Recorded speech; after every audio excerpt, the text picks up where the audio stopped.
on January 6th seriously. Certainly not the ranking member. Mr. Jordan was one of the biggest cheerleaders of the big lie that led to the insurrection, and he organized this body's election objectors. I'd ask that the gentleman's words be taken down. When it came time for Congress I to ask that the certify gentleman's the words be results. taken. Gentleman will suspend. I would join in that demand for the words to be taken down. Jim Jordan is not a criminal as he's been portrayed.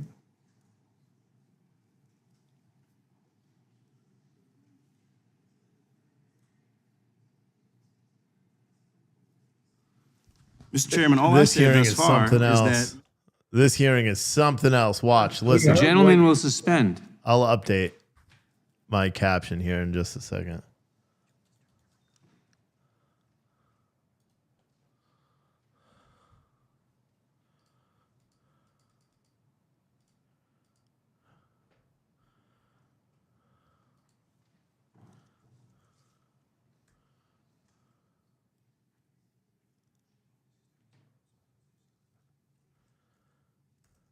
They just said a whole bunch of stuff about Ray Epps, saying that he talked to investigators 3 days after January 6th.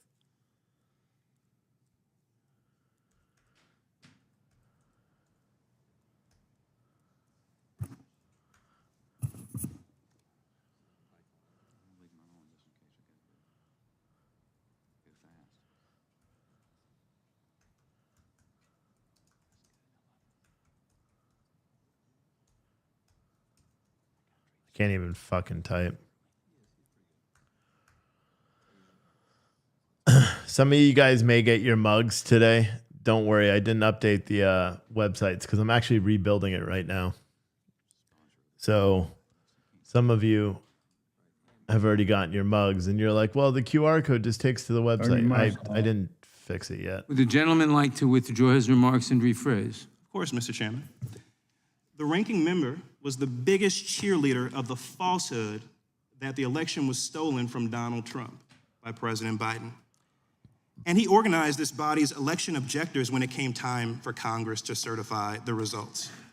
Mr. Jordan has also refused to cooperate with the January 6th committee's bipartisan investigation of the events of that day. But I'm not picking on Mr. Jordan. Mr. Gates has referred to those present at the insurrection as, quote, patriotic Americans. What is so patriotic about a mob violently assaulting and injuring, and in some instances, Will the gentleman yield killing, to answer his if question? I have time left, sir, Capitol police officers to gain entry into the Capitol? I'm gonna go to Mr. Bishop now. Mr. Bishop has said that if January 6th was an insurrection, it was the worst example of an insurrection in history. Did you want the insurrection to be more successful, sir? No, it How was- many it more was just people a- needed to die in Are order you to asking- reach your definition of an insurrection? I'm sorry, I thought These you are were the asking me a facts. question. On January 6th, Did you want me to answer the the question direction or you of just want to Donald- if I talk? have time Gentleman, left, the gentleman from New York has the time. and I'd like Sorry, some- Mr. Chairman, I was and I'd like confused. I some thought of he that asked me a back. question. And I'd like some of that back because a good chunk of it was The stolen. gentleman from New York has the time. Just like the election. These are the facts. On January 6th, at the direction of Donald Trump, a violent mob stormed the Capitol in an attempt to change the results of a free and fair presidential election. In the process, 138 Capitol and D.C. police officers were injured. Mr. Chairman, the gentleman's A Capitol time has police expired. officer was bludgeoned to death, and 2 more Capitol police officers died by suicide in the days that followed. I'm wrapping up, but I deserve my time back that you stole from me, Mr. Bishop. Liz Cheney, who until recently I would ask that was the the gentleman. Time is the gentleman's. Be taken down. Liz He Cheney, accused who another until member of recently- Congress Is Time Mr. is the Mr. gentleman. Gohmert, Mr. That Gohmert, is a the time is violation of mine. the rules of Mr. decorum. Gohmert, the time His is mine. words need to be taken down. The Gohmert. gentleman's He time is accused of expired. stealing. I'm wrapping up. Gentleman's time is expired. Who seeks recognition? Who seeks recognition? Mr. Chairman, The gentleman The from committee will Texas. suspend. Mr. Chairman,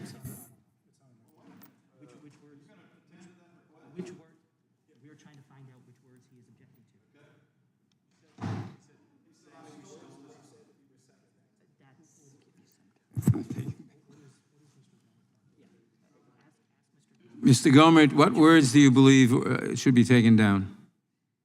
When he said that the that Mr. Bishop stole his time. The use of the word stole impugns his integrity and says he committed something. Mr. Gomer, that is a figure of speech with respect to time that is hardly taken downable.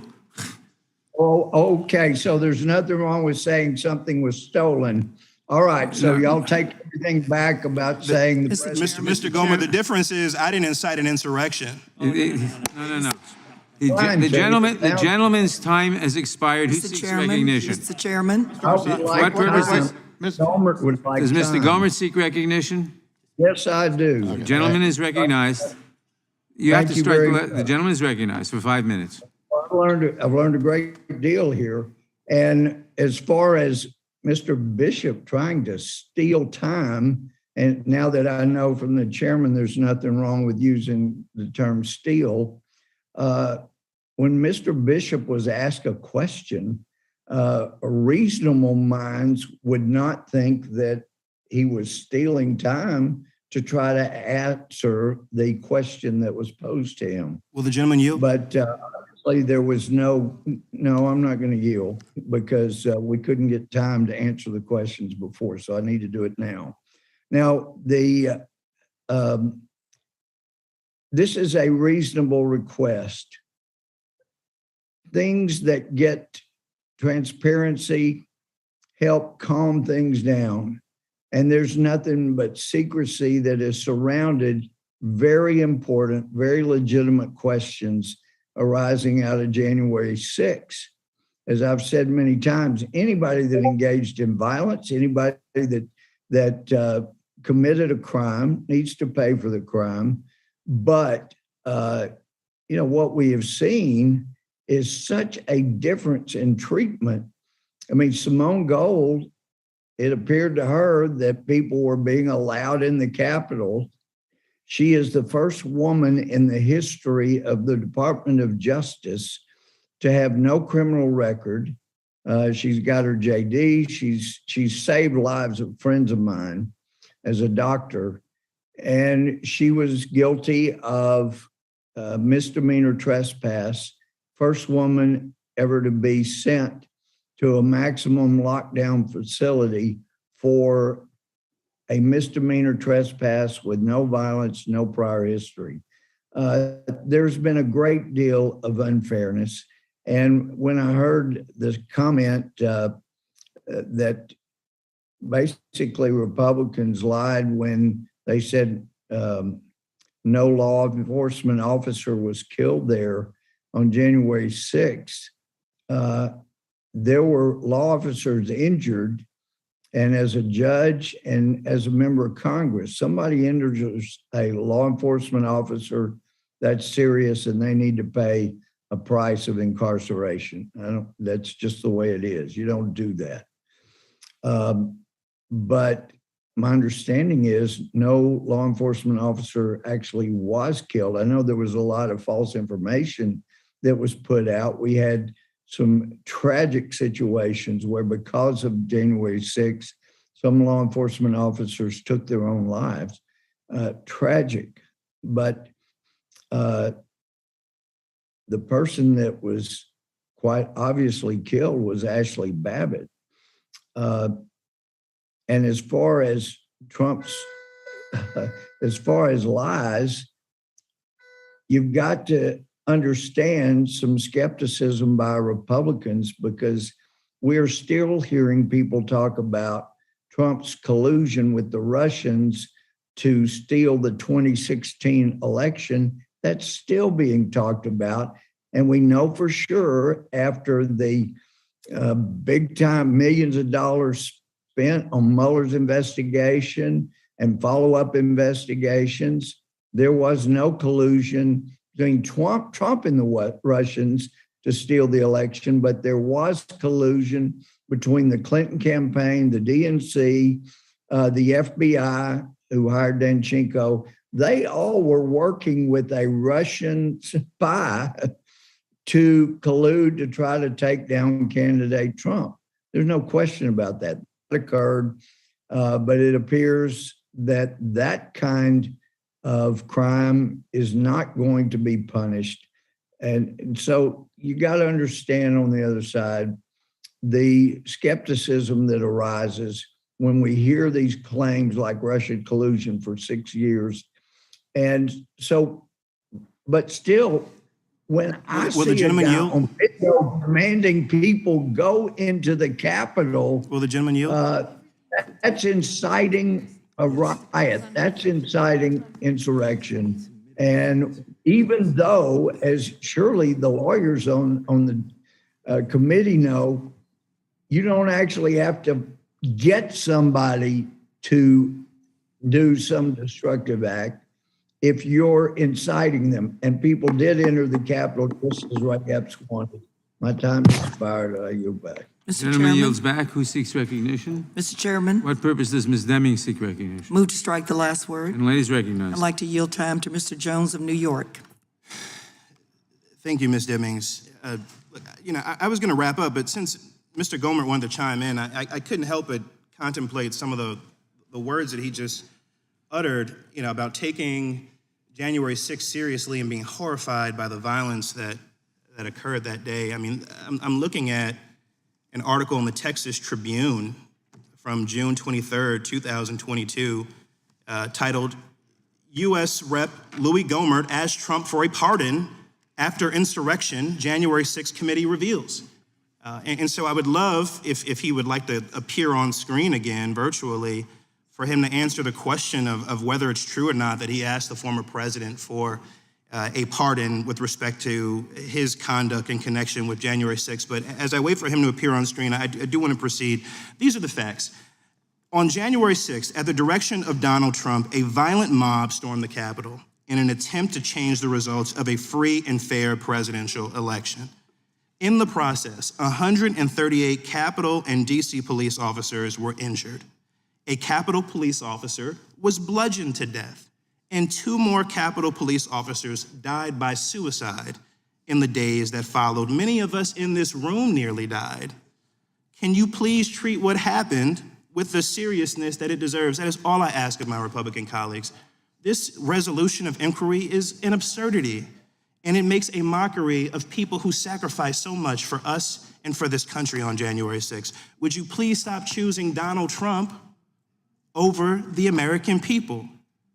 Liz Cheney, who until recently, until you kicked her out, was the chair of the House GOP caucus, recently shared a story from her experience on January 6th. In the cloakroom that day, one of the Republican members signing up to object to the 2020 presidential election results muttered out loud, "The things we do for the orange Jesus." Would the gentleman yield for a question? 1 second. This loyalty to orange Jesus, Mr. Bishop, is going to ruin our democracy. And more innocent lives are going to be lost in the process if you guys keep this up. It is not too late to join House Democrats in honoring our oath to the Constitution. And yeah, I will yield to you. Forgive me, I wasn't listening. We were conversing a bit. But did I hear, and I think, did you say that a police officer was bludgeoned to death by the crowd at the January 6th riots? I said a police officer was bludgeoned to death. I did not say at the hands of whom, Mr. Bishop. Just who are you referring to, if you don't mind saying? I can get that information for you in a few minutes. Well, I just want to make sure, because Are you denying that that at least one Capitol police officer was murdered in the midst of what happened on January 6th? Yeah, I think I am denying. I mean, here's what I understood, that there were reports early on that Sicknick was struck with a fire extinguisher, and that subsequently was debunked as false. He died of natural causes that were not connected to the event. Are we talking about the same person, Sicknick, or are we talking about somebody else? Seriously, I mean, It's a genuine question, because the medical examiner, the U.S. Capitol Police put out a report agreeing with the medical examiner finding the USCP officer Brian Sicknick died of Mr. natural Bishop, causes. well, just an initial thought, and I know that Mr. Roy, you two are an attorney. Mr. Bishop speaks often about how brilliant of an attorney he is. We're talking about but-for causation of Officer Sicknick's death. And so I would hope that you would at least concede, at a minimum, that Mr. Sicknick died as a result of what happened on January 6th, and I'm disappointed if you would suggest otherwise, sir. Well, look, I don't think that's correct either, but just, was he bludgeoned to death? Is that, because I think Ms. Demings was even looking at, we were sotto voce between me and her saying he was. I'm sincere as I can be. My understanding is that was debunked, and Mr. Roy just read the medical examiner's information. Do you guys contend that he was bludgeoned to death? I contend that 138 Capitol and DC police officers were injured and that multiple Capitol police officers died Wait as a a minute, I was direct just- result of what happened on January 6th. And I hope that you... It's your time. You don't have to answer. I hope you can see how one would question the sincerity of such a minute point in the midst of the gravity of everything else. Would the gentleman yield? Yeah. Would the gentlelady yield? Ms. Demings, would you yield? I am reading at approximately 9:30 p.m. on the evening of January 7th, United States Capitol Police Officer Brian Sicknick passed away due to injuries sustained while on duty. Officer Sicknick was responding to the riots on Wednesday, January 6th, 2021 at the U.S. Capitol and was injured while physically engaging with protesters. Unquote, I yield back. I would hope that would answer your question, Mr. What were you His quoting, time Mr. has Chair? expired. Google. I just Googled Brian Sicknick. Google? An article or something? The gentleman. Well, it's not like you respect the press anyway. Who seeks recognition? I seek recognition. I'm sorry, Mr. Massey. Go ahead. Yeah, I seek recognition. Gentleman from Florida is recognized. Mr. Chairman, what were you quoting? Reading from statement from the family of U.S. Police Officer Brian D. Sicknick. Okay, so what I think is giving some confusion to us is that when we review the medical examiner's report, it suggests one thing, and that maybe the family put out a statement that might not have been entirely consistent with that. But there was not a No, actually, excuse me, I was wrong. Below that is the statement. This is actually a statement from the U.S. Capitol Police. Okay, that's what I'm trying to figure out. Also, I think that statement predates the report that suggested a cause of death based on science, not based on chronology. The broader point is that there wasn't a Capitol police officer bludgeoned to death on January 6th. People can take exception with what was written about Mr. Sicknick. Yeah, but Mr. Certainly, it's a tragedy that he died. Mr. Gates. Hold, Mr. Jones, here's what I find real interesting. The January 6th committee got its authority to set the historical record, to deliver the truth to the American people. And they couldn't even deliver the truth to the gentleman from New York. I mean, we had this entire committee process that was supposed to inform the country as to what happened. And on this basic question, it seems as though my colleague fell for an urban legend. Mr. Gates, Would the gentleman yield? you concede that if January 6th, if the insurrection had not happened on that day, Mr. Sicknick would still be alive. That's not how cause of death is determined, Mr. Jones.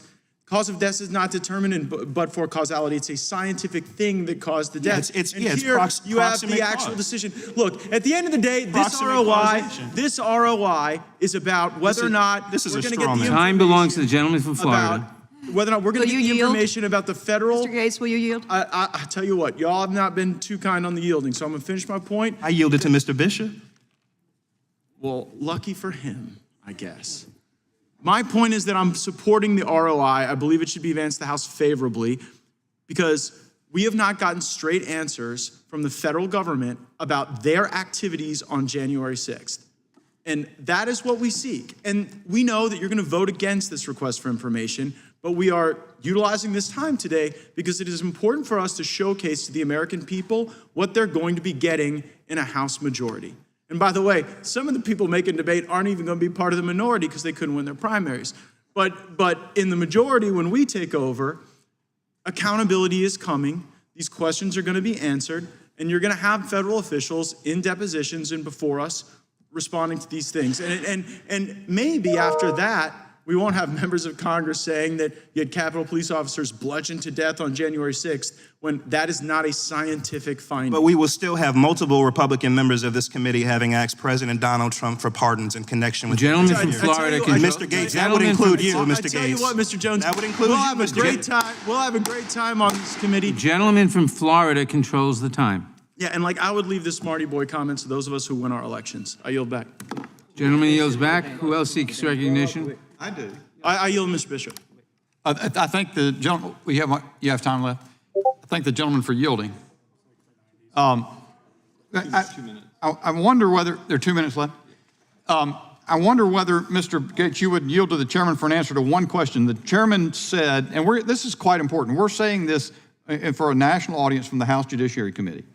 And whatever I say, I'm perfectly willing to be held responsible for my comments. But I asked the chairman, what was the date of the statement that you cited from the U.S. Capitol January Police? 7th, January 7th, 2021. Okay, then what I would like to relate to the committee and to the American people is that on April 19, 2021, that's later than your statement, Mr. Chairman, the U.S. Capitol Police issued a statement that says, headline, medical examiner finds USCP Officer Brian Sicknick died of natural causes. And then the statement is, the USCP accepts the findings from the District of Columbia's Office of Chief Medical Examiner that Officer Brian Sicknick died of natural causes. It goes on from that, but there's no medical evidence that he died from any injury sustained during the January 6th event. There's no, he was sprayed by bear spray or some kind of mace during the course of that, but they've not connected that to his death. So Will the gentleman yield? I mean, all No, this no, matters very much. I've seen, the thing is that the lies get piled on top of each other. In earnest. And then I've heard some people characterize, I see it say repeatedly by people that 5 people were killed during the riots. It's just, or whatever you like to call it, the insurrection. It's not true. I really genuinely, attack all you want. I think we ought to first deal with the truth. It's not an attack, Mr. Bishop. I mean, and I certainly don't want to argue about that. I think we ought to decide what the truth is.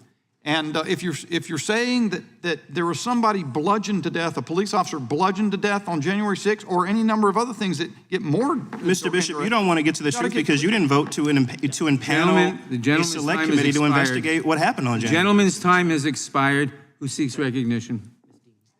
For what purpose does the gentlelady from Pennsylvania seek recognition? To strike the last word. Gentlelady is recognized. Pardon me, Mr. Chairman, I just have to say, whether Mr. Officer Sicknick died of, quote, natural causes, he engaged on our behalf, the insurrectionist.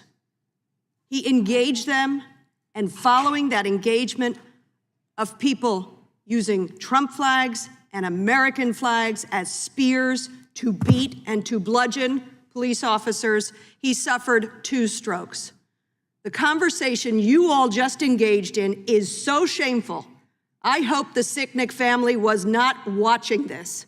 You bring shame on this body for not saying we I are ask that so. the lady's words be taken down. To accuse a fellow member is out. That language is unparliamentary. The fact that she engages in it a lot doesn't change the fact that it's unparliamentary. What is wrong with my use of the word shameful? Your accusation of a colleague as being shameful brings that colleague into disrepute. That's exactly what the rule is intended to prevent. Mr. Chairman, I'd ask for a ruling on my Gentleman will request. suspend. The gentleman will suspend.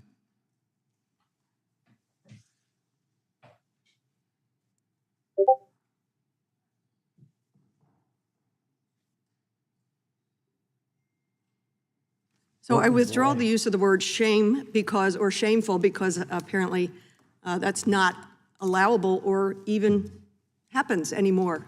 People don't even recognize shame anymore. So I've been asked to take Well, that I'd down. ask the lady I'll take words that be down. taken down again. And I'll say it's extraordinarily disappointing. You said what you just accused us of is not being capable of recognizing shame. Does the gentlelady rephrase? Why don't you withdraw the improper comment? Gentlelady rephrase? You know what I would ask?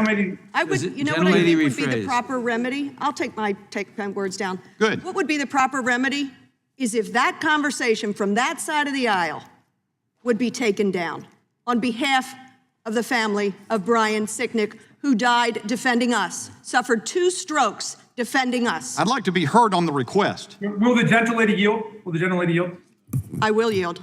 Wait a minute. I'd like to be I heard. She yield just to Mr. requested Raskin. our words be taken down. I'd like to be I heard on that ruled request. on, Well, I'd like to associate myself completely No, with the remarks. before anybody else talks. Point of order. Mr. Raskin will is not recognized. suspend.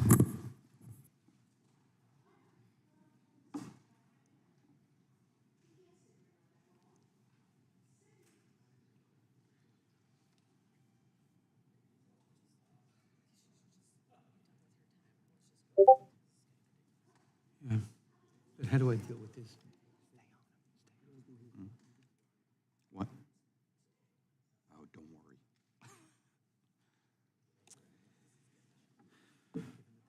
worry. There are votes on the floor. The committee will recess until the votes are finished, and the members are requested to. Mr. Chairman, I'd ask that this Point of order. Committee stands in recess. Before the We meeting got a ruling on goes that. out, You guys we can't- need a ruling on her request, and I need to be heard on it. Keep in mind, this is what you fucking tax-paying dollars are going to pay every single day. Isn't this just the most disturbing thing you've ever seen? Almost more disturbing than the fact that I have now spent several $100s trying to rebuild this fucking website and it's got a glitch. And the tech support people can't figure it out. Nobody can figure it out. So I'm just going to delete everything and try to just rebuild it from the very beginning because, well, what else can you do, right? Oh my gosh. So you want to hear what was so important to them, what they had to interrupt the live hearing where they're going back and forth, doing nothing? Let's see. So here's the vote. This is on passage of H.R. 8873, which is to amend United States Code to reform the process for the counting of electoral votes and other purposes. Interesting. Interesting. And this is a vote that Democrats want. What is this bill? I didn't even know this. Congress finds the following Article and the 12th. So Article 2 and the 12th Amendment to the Constitution govern how a republic selects the president and vice president of the United States. Article 2 provides that each state shall appoint in such manner as the legislator may direct a number of electors equal to the number of senators and representatives to which the state is entitled in Congress. Article 2 provides blah, blah, blah.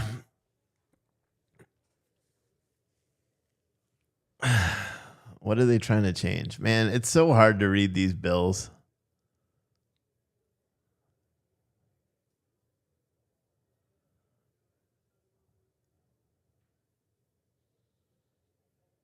Hold on, I was just trying to read.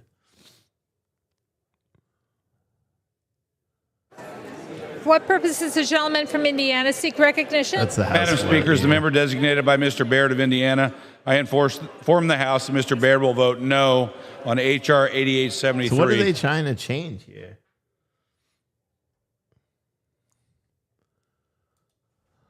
I don't know. It's too hard to fucking understand. Actions. This was introduced in the House, so they're For voting what on a purpose bill does the gentleman right from now. Maryland seek recognition? The For what purpose presidential does the election gentleman reform from act. Maryland seek recognition? Yes, Madam That was Speaker, introduced into as the House member 2 days ago. designated by Mr. Brown from Maryland, I inform the House that he will vote yes on H.R. 8873. All right, so here, this is apparently what Susan Collins, who introduced this bill, this is what it says. So the ECRA is what it's called, would reform and modernize the outdated 1887 Electoral Count Act to ensure electoral votes tallied by Congress accurately reflect each state's public vote for president. It would replace ambiguous provisions of the 19th century law with clear procedures that maintain appropriate state and federal roles in selecting the president and vice president of the United States. Key provisions include a single conclusive slate of electors, includes a number of important reforms aimed at ensuring that Congress can identify a single conclusive slate of electors from each state, identifies official to submit slate. Each governor does that, provides an expedited judicial review, modernizes rules for counting electoral votes, requiring Congress to defer slates of electors submitted by a state's executive pursuant to judgments of state and federal courts.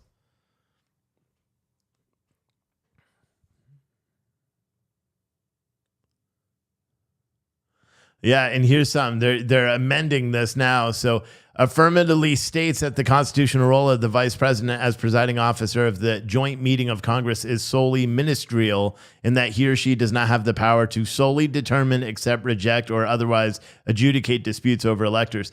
Now, which is it's pretty funny, right? Because everyone said the whole, saying that Mike Pence could do something about the election in 2020 was false. Why are they trying to amend the bill right now? Why are they trying to amend the law right now to make it affirmatively states that it's ministerial, that there's no power to actually do anything? It's also got a higher objection threshold. So instead of being objected by one congressman and one senator, now they want to raise the threshold to lodge an objection to electors to at least 1/5 of the duly sworn and sworn members of both House and Representatives in the Senate. This change would reduce the likelihood of frivolous objections by ensuring objections are broadly supported. Currently, only one single... They're literally trying to change the law. That's what they're trying to do. And this is going to pass the House. Right now, it's going to pass.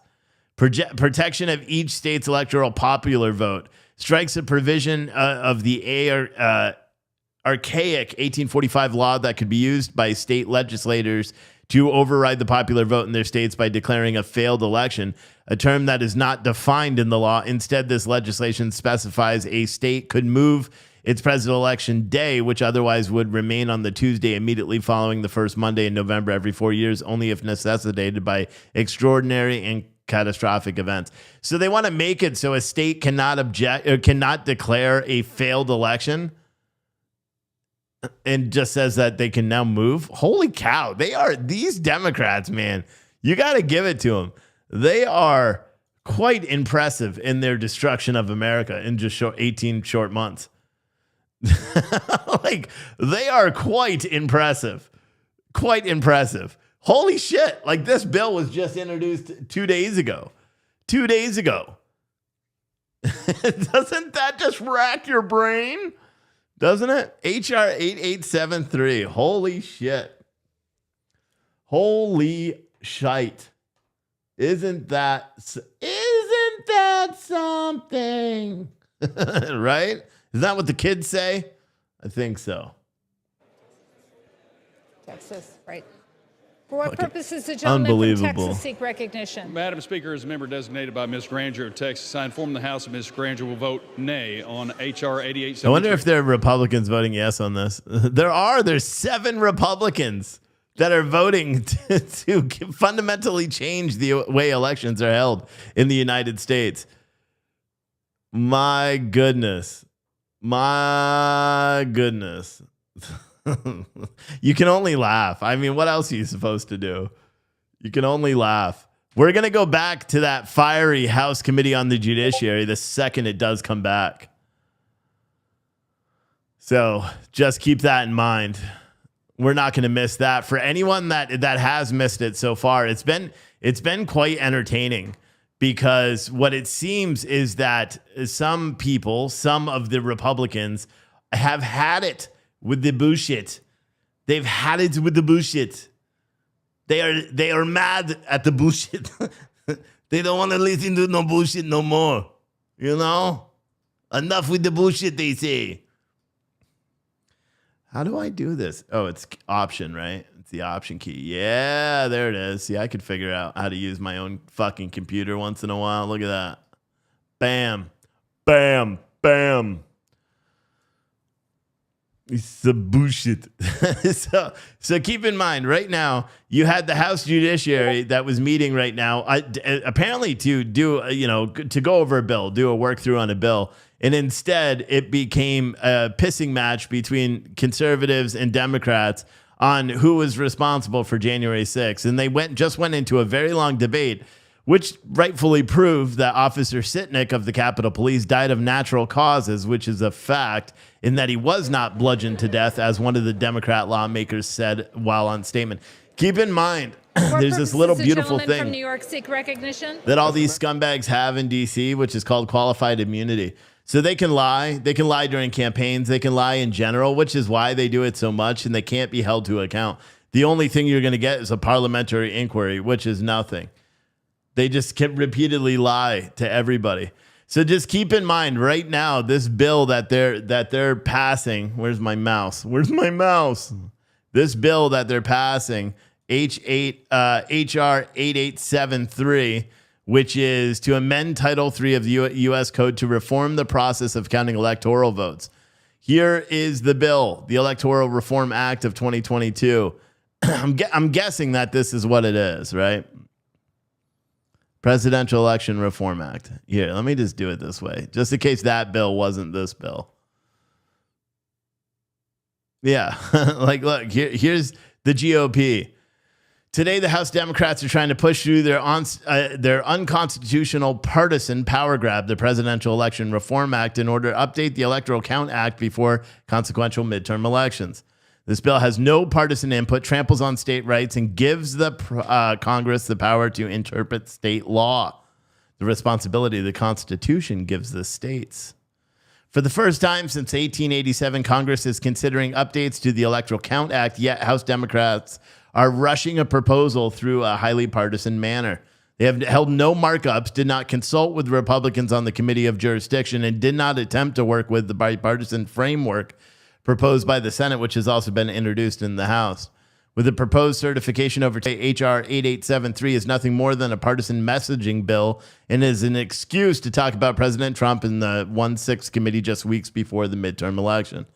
The Constitution grants primary authority over federal elections, but HR 73 would trample on state sovereignty and the governor's lawful authority. Further, it would grant Congress unprecedented authority to interpret states' laws, opening the doors to mass litigation. Democrats are always making everything about President Trump, and this is no different. Yet throughout history, both sides of the aisle have objected to elections, including prominent Democrats like Hillary Clinton, President Joe Biden, Kamala Harris, Georgia gubernatorial candidate Stacey Abrams, Speaker Pelosi, 1-6 Committee Chairman Benny Thompson, Rules Committee Chairman Jim McGovern, and many others. In fact, one of the authors of the bill, House Administration Chairperson Zoe Lofgren, tried to unseat Congresswoman Marionette Miller Meeks in the 2000 election in Iowa's 2nd Congressional District by permitting a contest against the election to move forward here in the House, despite it being counted, recounted, and certified by a bipartisan board. Rather than work in a bipartisan manner, the House Democrats and the 1-6 committee are desperately trying to score political points. This doesn't really say anything about the actual context of the fucking bill, though. But that's because it just came out 2 days ago. Do you know what I mean? There's no real information on it. The House has begun a 1-hour debate for ruling, blah, blah, blah, new debate. Next vote's for it. Yeah, so that's it. Meow. Meow. Fuck. This is what happens when I'm sitting here doing web design all fucking day. All this so I could save a couple $100 a month. Like, no joke. I'm redesigning the whole fucking website just for that. To be honest, it's worth it to me, though, because we've been getting fucked on our shipping costs and everything, and I got to figure out what this is once and for all. You know what I'm saying? You want to listen to them instead of me? Bush will vote yes on HR 8873. Excellent. My neck hurts. How many truly read the bill of the text before voting? I don't know. 8 Republicans have voted yes on this, which is fucking insane. It's fucking insane. They don't even know what it is. But yet still, they're still doing it. Man, I really don't want to do all this shit again. I really don't want to. Like, I don't even know how to do it. Change my headers in this fucking piece of garbage. I already did exit to the panel. Oh my goodness. Oh my goodness. Theme options. See, I can't even do it. I can't even edit the fucking header. There's just something wrong with this install. And what the crazy part is, I had to go with them to install WordPress twice because something is wrong with it. And I can't fucking edit anything. And the problem is I've already added a lot of the products in here, which is pissing me off because I don't want to do it again. And I know you guys have no idea what I'm talking about. But just... Did you guys hear my press credentials were denied again for the Trump rally because they just don't fucking care? That's the only thing I could say. What the fuck is that? You have 33 prorated credits. I'm not upgrading. I want to figure out how to do my website the proper way, fuckfaces. Damn, dude. I'm really getting it. Quite annoyed. It doesn't even like show all my themes either, too, which is really annoying to me. Customize.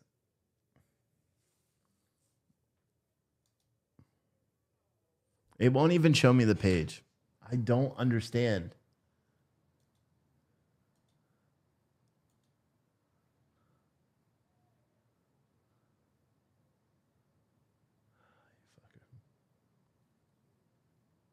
I'm going to try one more time before I lose my fucking cool.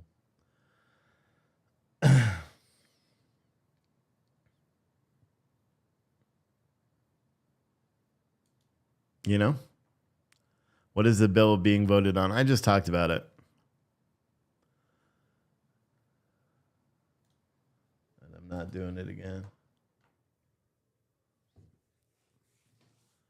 You know? I just talked about it. A lot. So where is this one? This is that's the song. You like that song? I wrote that. Isn't it dope? Dun dun dun dun dun dun dun dun dun dun. I want to punch this computer because it's not fucking working. You like my song? Man, I'm very good at this. Where is this?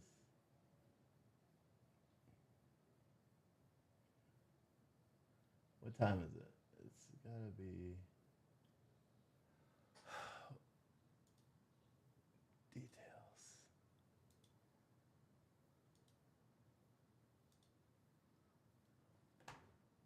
$7:53, 4:53. So this is it.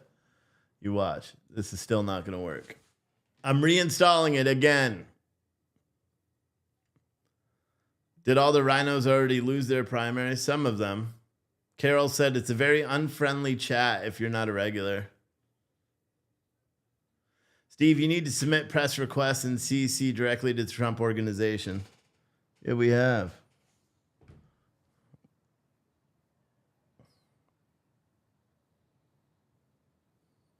Do I want to get my life put into a series now? Well, I don't even know what that means. 9 Republicans are voting yes on this bill, which is insane. HR 8873 is a power grab. A power grab. That's what they call it. The power grab. Fuck me, dude. They're going to have to do a fresh install of this shit one more time. And it's going to hurt me. Why do you want to hurt me? Why you want to make me cry? This is what I do all day. Work here. I already did a bunch of orders today. I'm gonna fucking flip out. Gonna flip out because it's still not working.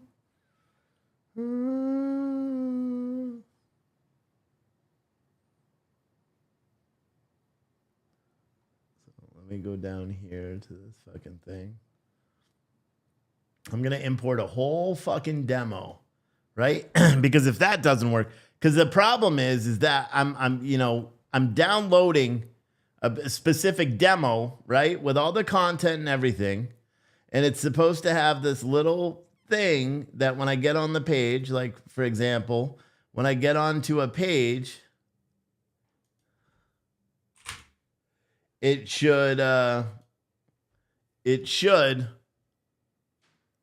allow me to edit said page, right? Except it's not allowing me to edit said page. Matter of fact, it's throwing an error, which is crashing everything. Cheryl said, order from August 29th, single t-shirt. You could send me an email and I will do my best to reply to it. There were some t-shirts that I noticed that didn't get pushed through. I'm not quite sure why they didn't, but I pushed through about 10 or 15 of them yesterday because those are the ones that are co-printed. They're not printed by us. And maybe yours was one of those, but you could send me an email to steve@puretruthcoffee.com and I will do my best to get back to you as soon as I can. And there you can do question mark. Usually the chat, I just happen to look over at that very moment there. HR 8873 comes up as the Investing Vets Act. No, it's not, because what you do is this is what you do. I'll show you right here because this is high tech shit right here. Ready? So you go to live.house.gov, and that's the live stream for the House floor. It's live pretty much every day, and then we have the actual raw sources too. But as it's going live, it also tells what they're voting on or nay, yays, and all that stuff. And then you can click on this bill, right? And then so that bill will open up another page that says what it is. You can go into the text if you want to find it. But this is the actual like specificity of this whole document, which doesn't make any damn sense. So typically what you would do is Google it from the information they give you the thing right there. That's Discord. I don't know why it's showing them, but it pops up on my screen because I fucking hate Discord and I can't shut it off. You know? All right. It's importing theme options. Let's hope this works, boys and girls. Let's hope it works. Because the first time I was doing this mass import of all the products from Shopify into this, and then it crashed the whole fucking site. You know what I'm saying? Just crash the whole site, man. It didn't work. All right, let me see. If I go to the main page and it allows me to edit it.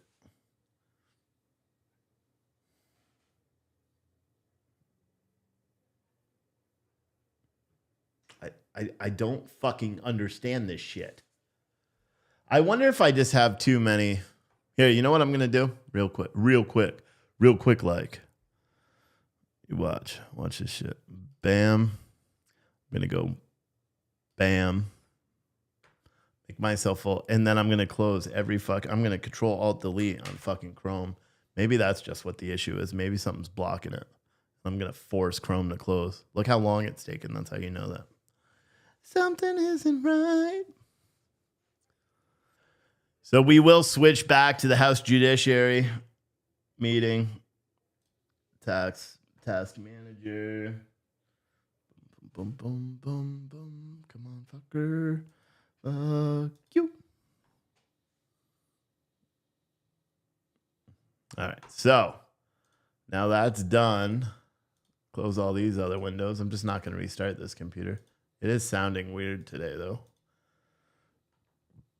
You guys can't hear it. Oh, that cricket. I caught that son of a gun. That cricket from last night that everyone's like, oh, crickets suck because you can't catch him. I caught him. Caught him this morning. I shoot him out. I was like, shoo, fly. Except it wasn't a fly. It was a cricket.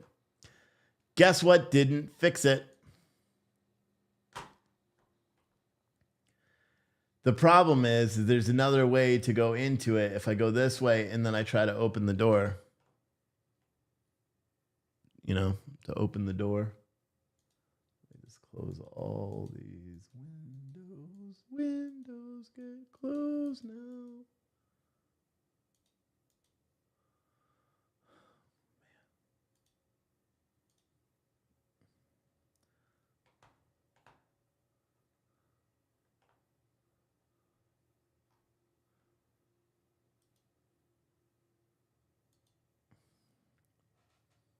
All right, so let's see if this works. On this vote, The yeas are 229. The nays are 203. The bill is passed. Without objection, the motion to reconsider is laid upon the table. The bill is passed. God, she's so evil. So evil. They should be back in this stupid ass hearing in a minute, and then we'll watch the fireworks show. Go on there. Where is that hearing? Right here. They're still on break, but they'll be back. Someone said, I can get you the VPN to your back door if you want it. We'll only send in private. What? It doesn't matter because this is what's showing on my website, on the page. And then when I try to open it, it gives me like, so for example, this is just some huge mess of code that doesn't make any fucking sense because I don't understand it, you know? Like, watch this, that thing that I just copied. That's it. Just doesn't work, dude. And I don't understand it. And then these tech support people suck ass. Like, I wish it was just a regular install of WordPress, but because I signed up through WordPress.com for some fucking reason. You know what I'm saying? Maybe I should try it that way. Let me do that. WP. I'll go through our other hosting where I moved our website over this weekend. Our Citizen Stringer one. Fuck, I don't even know what my email is.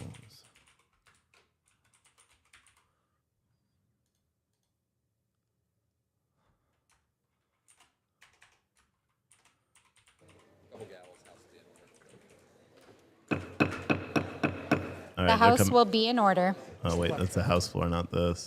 The chair will now entertain requests for 1-minute speeches. All right, let's just watch For the what House purpose till they does come the in. gentlewoman from Ohio seek recognition?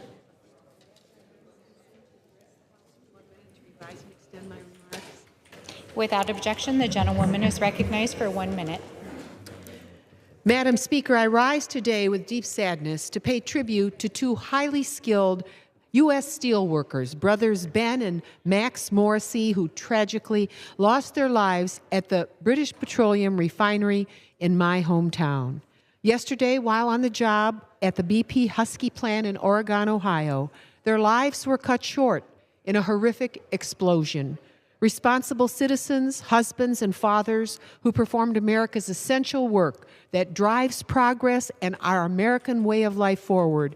These brave men will never again return home to their dear families. They leave behind very young children who will come to understand the gravity of their father's loss. My heart goes out to their precious families and with their brothers and sisters in the United Steelworkers Local 1346 who lost two beloved friends. In our grief, we also extend our deep gratitude to the brave first responders who rushed to the scene, provided aid, and helped keep our community safe. Today is a heartbreaking day for the people of Northwest Ohio. We have flown flags in honor of Ben and Max Morrissey high above the U.S. Capitol today. We lift up the memory of them to their loved ones in our hearts, and we pray that they may find solace and comfort in the memories that they will always have of their treasured husbands, fathers, sons, and together they may heal. May God be with them all. Thank you, and I yield back. For what purpose does the gentlewoman from Texas seek recognition? Without objection, the gentlewoman is recognized for 1 minute. Madam Speaker, I rise today to support the Presidential Election Reform Act, long overdue. As I stand in the well, I can still see the images of January 6, 2021. I can hear the gunfire. I can hear and see the directions of our very able Capitol Police to tell members to hit the ground. I can see the banging on the doors.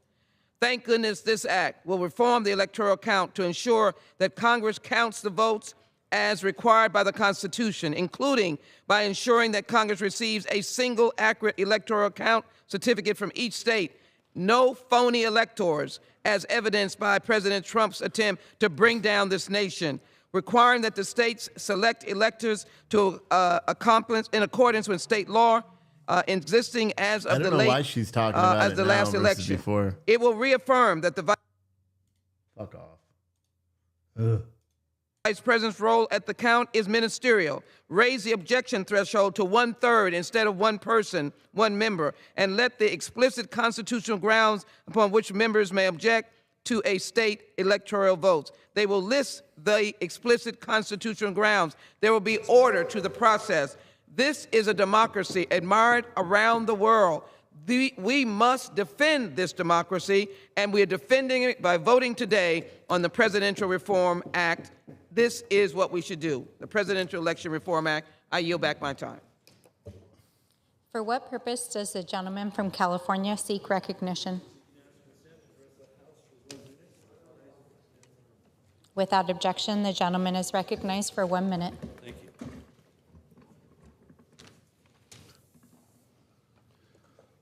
Excuse me. With the 50th anniversary of the Clean Water Act, it is important to remind the Biden administration Congress did not give the EPA jurisdiction over every puddle in America, despite what they're trying to claim. The 2015 Waters of the United States rule was nothing short of a land and water grab that gave bureaucrats the ability to meddle in intermittent and ephemeral streams, such as the kind farmers use for drainage and irrigation. Under the 2015 WOTUS rule, the EPA could fine farmers thousands of dollars. They simply rotated from one crop to another on their own land without first gaining permission from a government entity.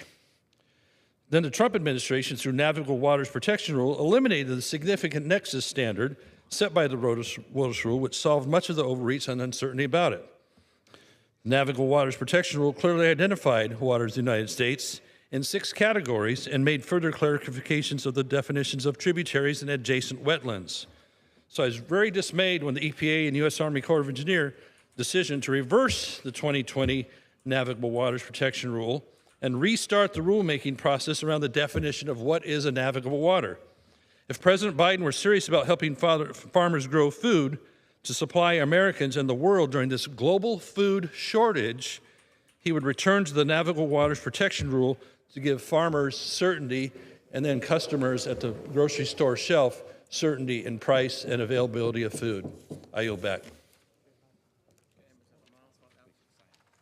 I had to hurry that one.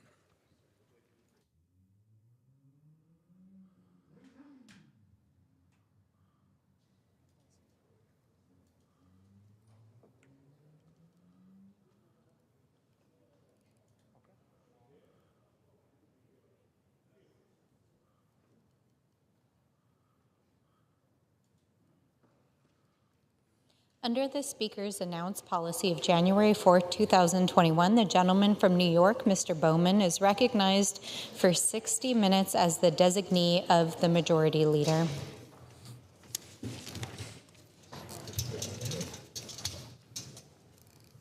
Let's see if the other thing's back yet. Is it already 5 o'clock? My goodness. It's 1 minute speeches.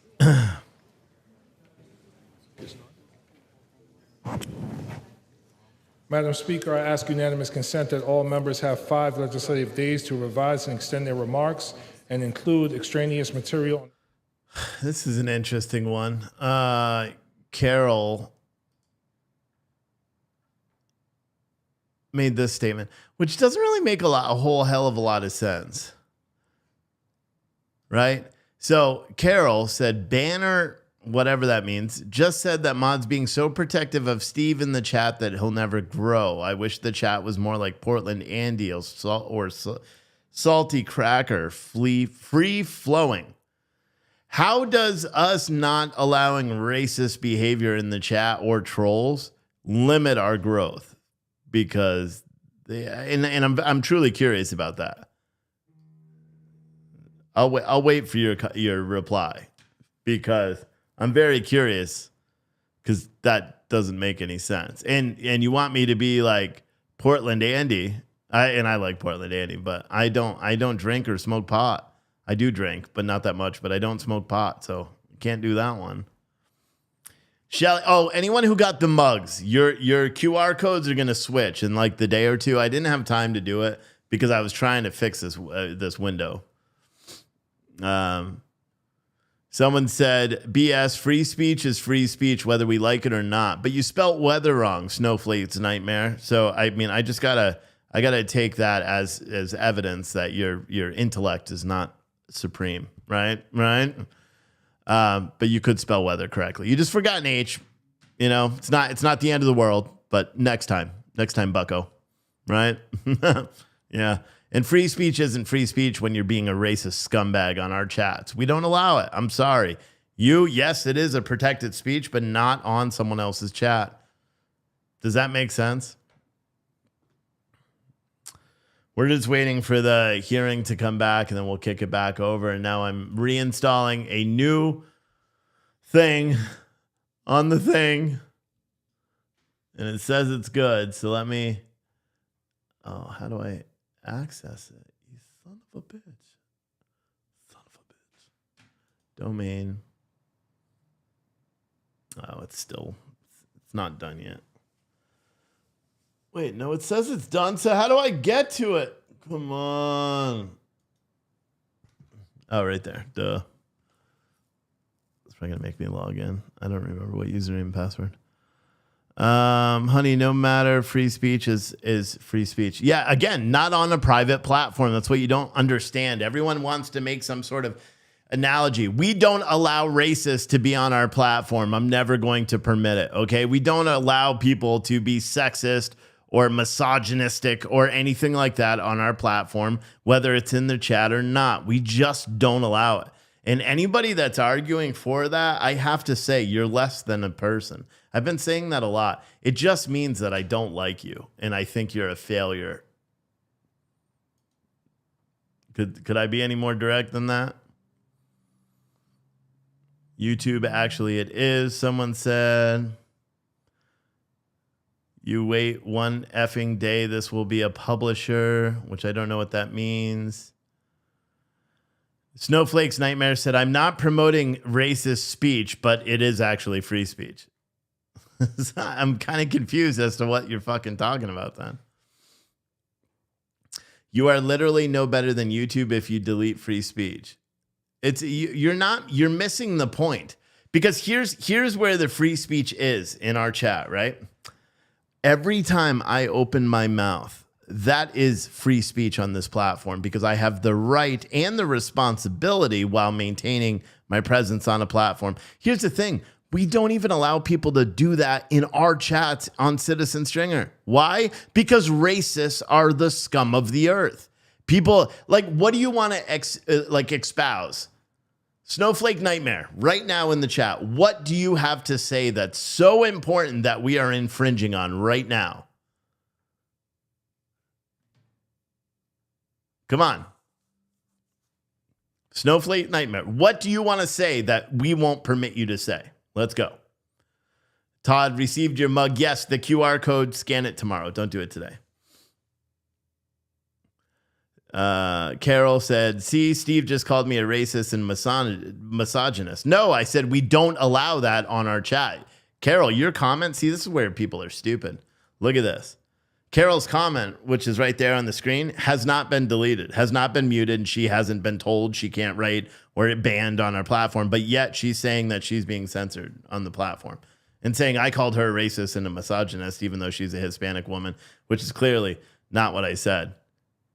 I believe, no, and you weren't even the person that spelled something wrong. That was someone else. Snowflake Nightmare, yeah, right. This is the best part. So I waited for Snowflake Nightmare to comment about what apparently they want to say that we're not going to allow them to say. And of course, they have no. You must allow all comments in order to protect free speech is what I'm saying. No, that's not true, actually. I'm not going to allow racist comment. And see, you're having a debate about something that you don't even like. Isn't that the funny thing is people are being like, my mods are too protective. Blah, blah, blah. They're keeping the platform safe so people don't feel like they come in the chat and get attacked all the time. this snowflake's nightmare decided to chime in and yet saying I'm censoring people and doing this, except they can't even exhibit it. And I'm even letting you, like with all your, you must allow all comments in order to protect free speech. I'm allowing free speech right now by allowing a moron to be in the chat who can't even type it, a sentence. I mean, if that's not exhibiting free speech, I don't know what is, right? Yeah, I called you more. Free speech isn't free if it costs anyone something mental, physical, or emotional. It's unintended consequences, or sometimes intended consequences. Someone said, BS, what a comment. I know. It's like coming into someone's house and then rearranging the furniture. No, you know what it is? It's like coming into someone's house and taking a shit on their floor. That's what it is. Carol is, so they must be just trolls. Steve is very defensive and thin-skinned. He wants to censor people that criticize him. Look how upset he is. You think I'm upset right now? I'm doing this because we have nothing to do until this hearing comes back in session. So I'm just reading chats and interacting with you fucks. I know, someone's going to take offense that I said fucks, because people always get mad when I do that. Why is he calling us fucks? It's mean. I don't think I'm being defensive. I'm certainly, I don't believe I'm thin-skinned either. I get pissed just like anyone else would, but that's cool. I guarantee if we go on some of these other channels, I guarantee we're going to see these same names. Like Carol's going to be in Oreo's chat later. I really got him today. Oh, Snowflake Nightmare is going to be on like some other liberal moron's page doing something. Joan said, Steve is not upset right now. No. It would be funny. If I was upset, shit would be breaking. I was upset 2 days ago. Someone said, I'm new, been here 3 minutes, and you've insulted 5 people. You're the ass. Oh, thank you, Wendy. It's very nice for you to come over here and exert your opinion. And see, look, Wendy, we didn't kick you out of being here, which is weird because everyone says, oh, when Steve is insulted, he bans people. Really? How come Wendy's still here? She just called me an ass. Thin-skinned. I'd be rage quitting, I should just I should just quit doing this. Oh my God. Is that how we go? Is that how we do? All right. So I'm right now what I'm doing, which sucks because I'm going to have to redo everything that I did before. The plugin package failed.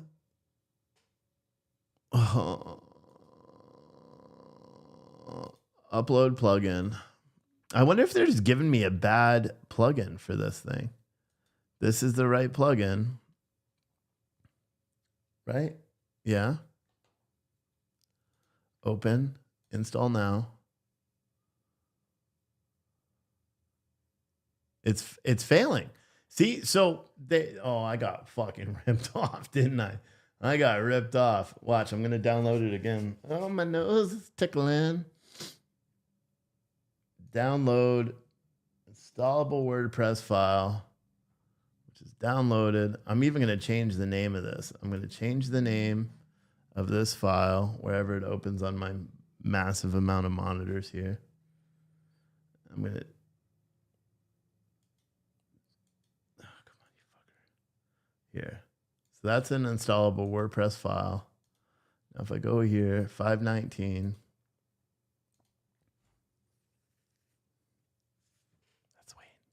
See, installation failed. So this fucking bullshit. The package could not be installed. No valid plugins were found. What is going on with my fucking day today? Oh my goodness. I don't know who's calling me a ton today. I don't feel like talking to anybody.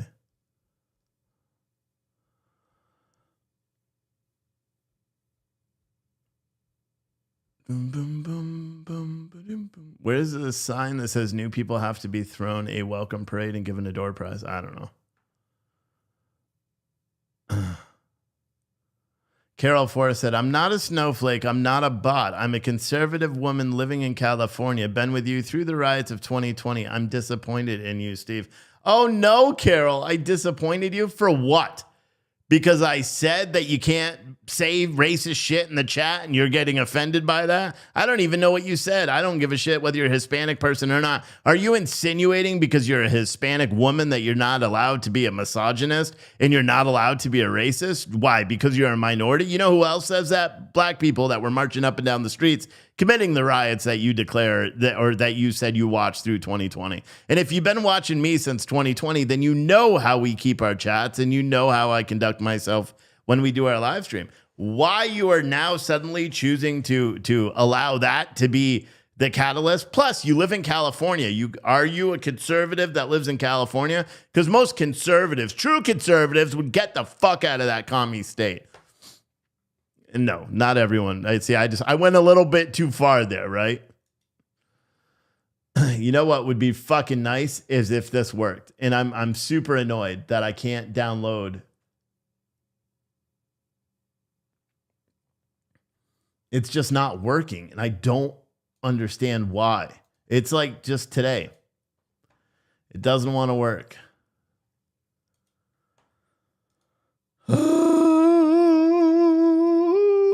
I don't need to extract the file before I upload it. I can keep it as a zipped file when I'm uploading it, right? Yeah, you have a plugin. See, it's not fucking working. I don't understand this at all.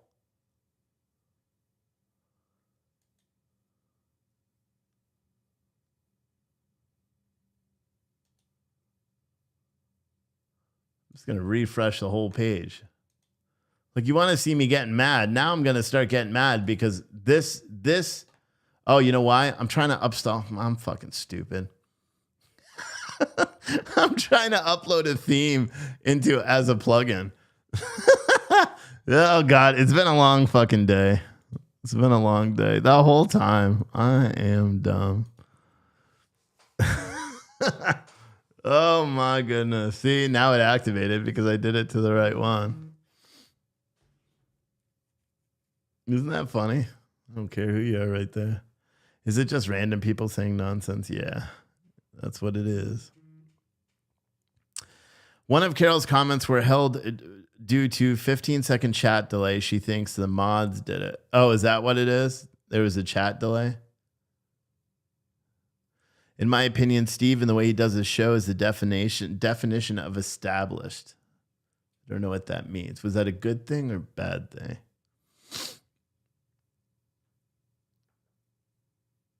He's been demonetized on YouTube and been placed lockdown a few times to have the channel to chat. That's why we have mods. Yeah. I mean, the easier option would be just to require everyone to become a member and just lock down the chat. Angie from Poland said, I will say, if Steve doesn't like a comment, even if not offensive in nature or language, he will have you blocked. Absolutely not.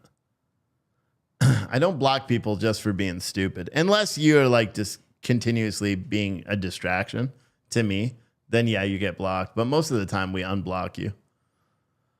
Steve, you need a book of computers for dummies. I do. I should write a book. Another one. How about that, Carol? Did you buy my book? If you're a real supporter, you would have bought my book, right, Carol? Huh? How many of you guys know that I wrote a book called Inside the Mind of Joseph Biden? You can find it right now on Amazon. It's true. How many of you guys knew that? I bet you didn't. Watch, I'll even show you because it's cool. Watch now, but people, I shouldn't even do it because now I'm going to have bad reviews. Oh, fuck. Oh, shit.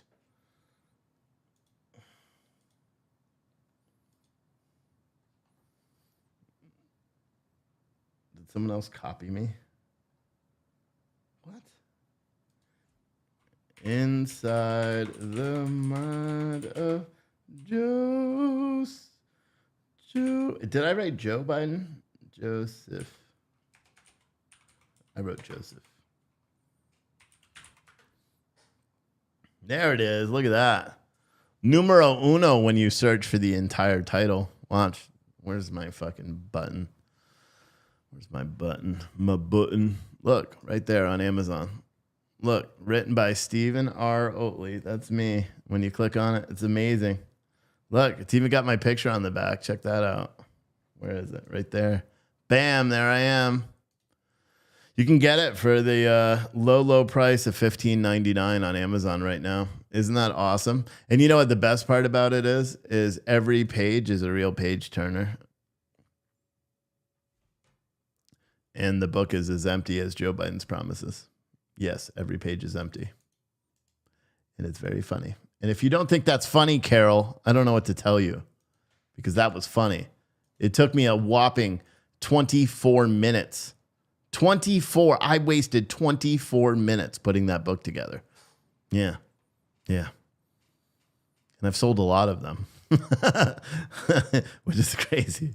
But you know what? It's crazy. It's crazy. I don't care who you are.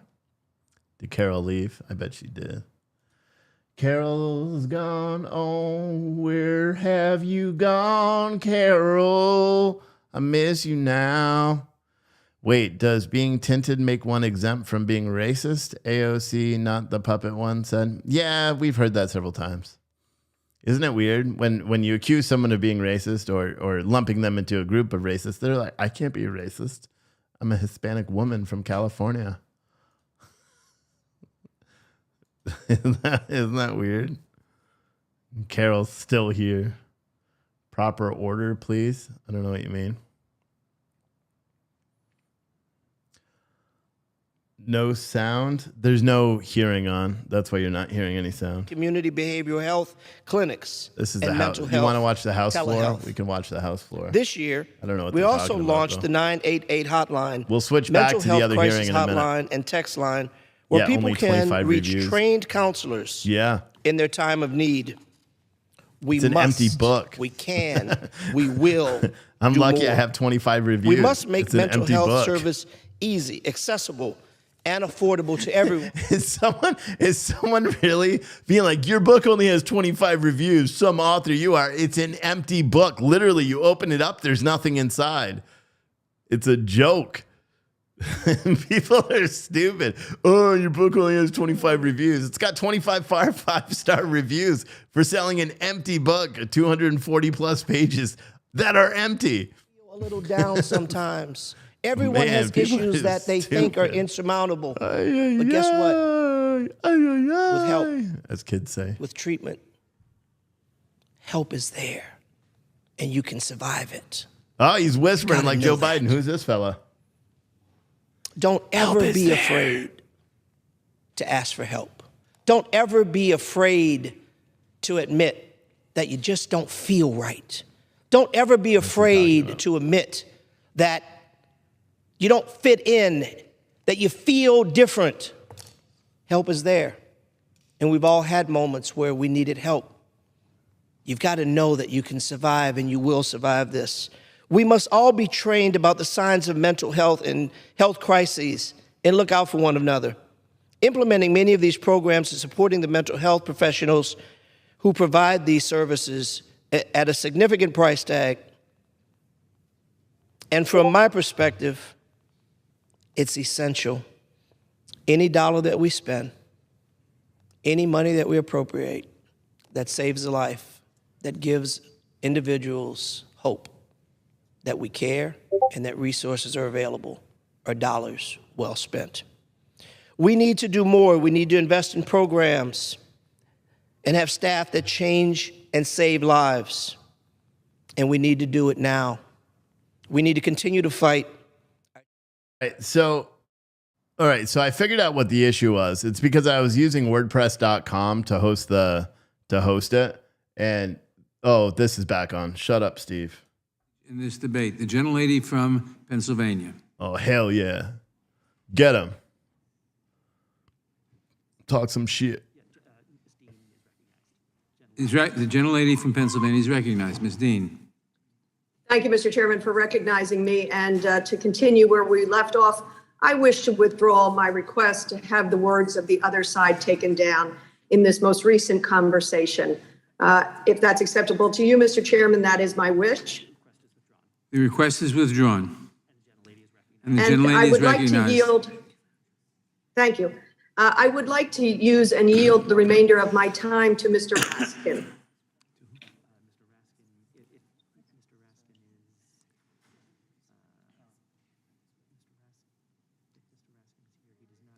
If Mr. Raskin is here, he does not appear on the board.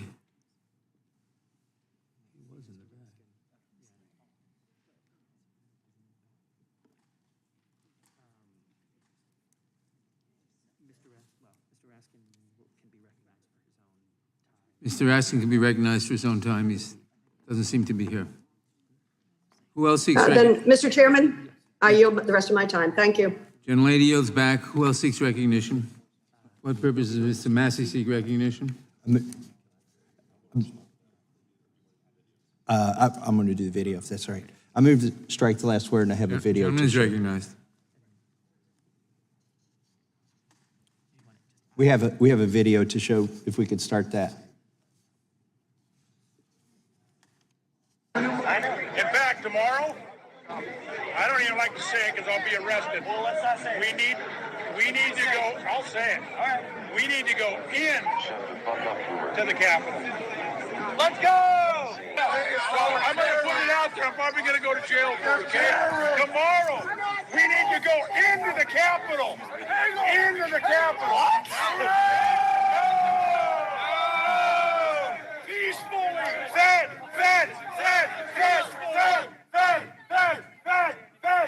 Peacefully.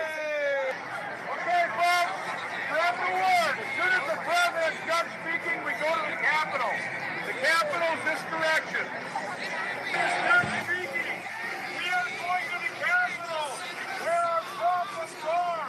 It's that direction. Please spread the word.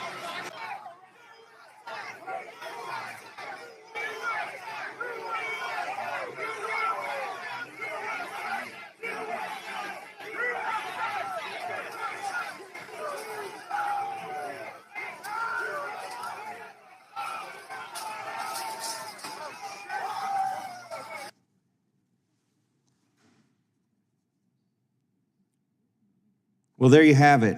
This is the only person that we have on video before the events on January 6th saying, go into the Capitol, go into the Capitol. He says, I'll probably go to jail for this. I'll probably be arrested.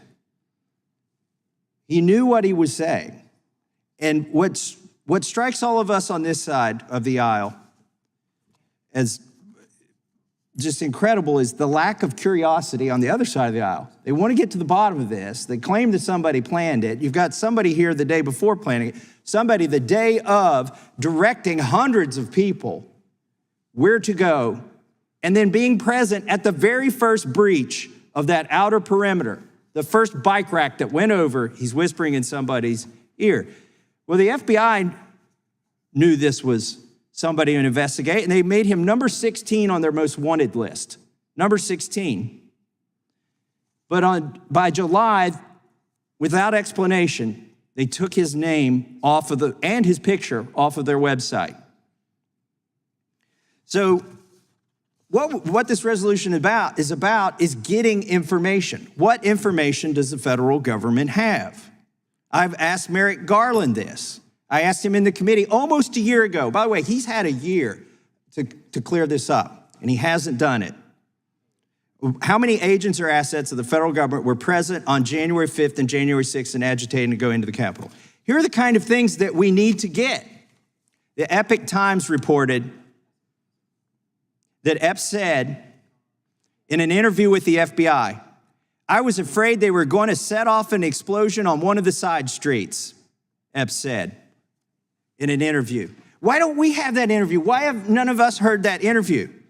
And this is the only man who had a premonition that there were going to be pipe bombs on January 6th, and then we find pipe bombs, one of them at the DNC, where Kamala Harris, Vice President-elect, Senator Kamala Harris, was taken to the DNC, allegedly, while this pipe bomb was there. The Secret Service swept the area, and they found nothing. They put her there. Later, they find the pipe bomb. How did Ray Epps know that there were going to be pipe bombs? Also, the other thing that we need to know, and this comes from a New York Times article, Mr. Epps also said he regretted sending a text to his nephew well after the violence had erupted, in which he discussed how he helped to orchestrate the movements of people who were leaving Trump's speech near the White House by pointing them in the direction of the Capitol. Why don't we have that text? Does the FBI have the text? Does the New York Times have the text? Why are we getting Mr. Pillow's guy's phone and not Mr. Epps' guy's or Mr. Let's Go Into the Capitol guy's phone? Why is there no interest on the other side of the aisle in finding these things out? This is all we're asking for. This is all the resolution does. It says to the president and to Merrick Garland, give us this information. Now, the January 6th committee allegedly interviewed him. They said they would release the transcript of that interview. They did not. They have not released it. A staffer released a carefully worded statement proclaiming his innocence. Yet we don't know if he was under oath. We don't know if he really said it. And I will yield back the balance of my time and urge adoption of this amendment by Mr. Gosar from Arizona. The gentleman yields back. Who seeks recognition? For what purpose does Mr. Roy seek recognition? Move to strike the last word. Gentleman is recognized. I might yield a little bit more time to Mr. Massey on this subject, give any time he wants, but I just want to take 2 minutes to just point out my concern with the exchange that happened earlier. Because my friend, Mr. Bishop from North Carolina, inquired of one of our colleagues on the other side of the aisle who had used a phrase, and that phrase was something in the zip code of beaten to death or bludgeoned to death. And which is a very specific and powerful word and invokes certain imagery and certain set of facts. We're lawyers, and we're the House Judiciary Committee, and I believe it's important that we get facts correct. And I believe Mr. Bishop was trying to do that, and we had a back and forth on that. And I think it was instructive, respectfully to the chairman, that the chairman pulled up a story to try to defend that characterization, Googled a story that was dated January 7th, which predated by 3 months, the April, I think 19th, that's from my head, dated release of the finding by the medical examiner that he died of natural causes. That's not to imply that there's not a connection of the natural causes to whatever he experienced. That's another question, right? It raises questions under civil liability in terms of but-for causation and so forth. Fine. I mean, we just want to pursue the facts and the truth. The truth is you had a determination by the medical examiner that there was natural causes.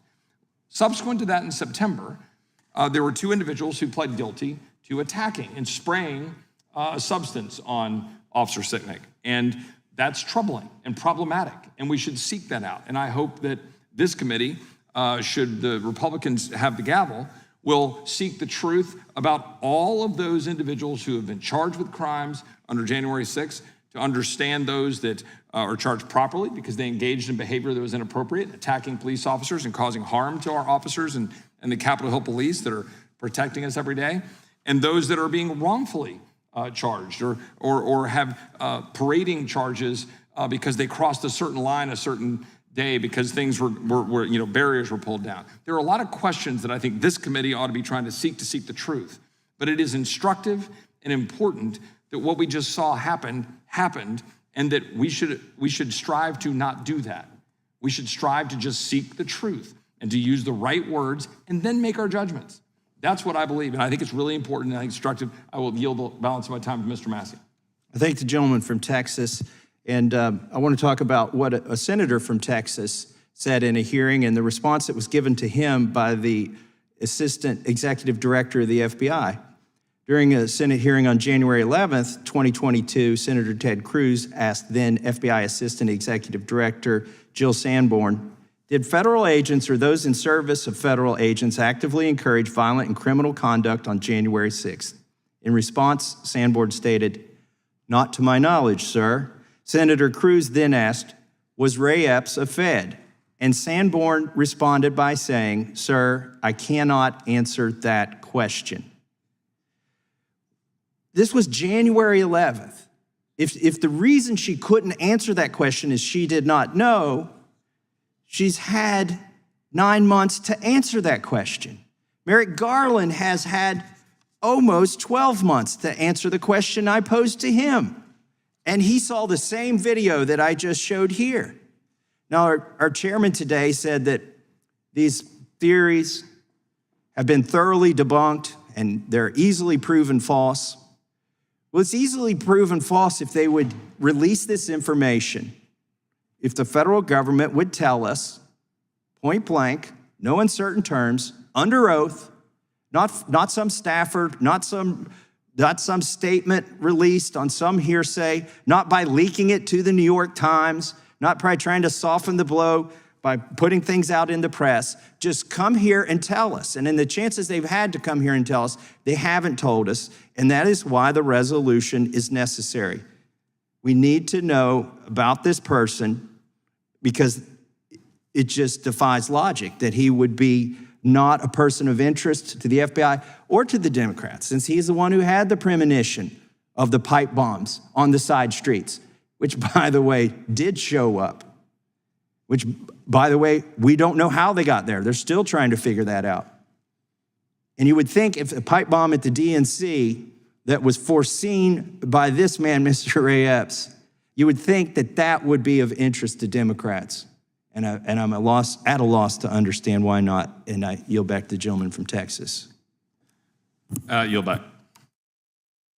Gentleman yields back. Who seeks recognition? What purpose does Mr. Bishop seek recognition? To speak to the matter. Strike the last word? If you prefer it that way, Mr. Chairman, yes. Gentleman is recognized. What is interesting about today and the debate that occurred and the multiple times that members on the majority side were compelled to withdraw their statements to avoid a determination that they're unparliamentary is, and also the underlying merit of this resolution is that truth matters. The facts matter. We can. The old saying is, you can have your opinion. Everyone can have this opinion, but there's only one set of facts. Actually, it said it's not a correct quote, but it's somewhere close to the sentiment. For the administration, let me make a correct quote. Is everyone is entitled to their own opinion, but not to their own set of facts. Thank you, Mr. Chairman, for cleaning up my distortion of that, or my butchering of that statement. But it's been so potent because it's self-evidently correct.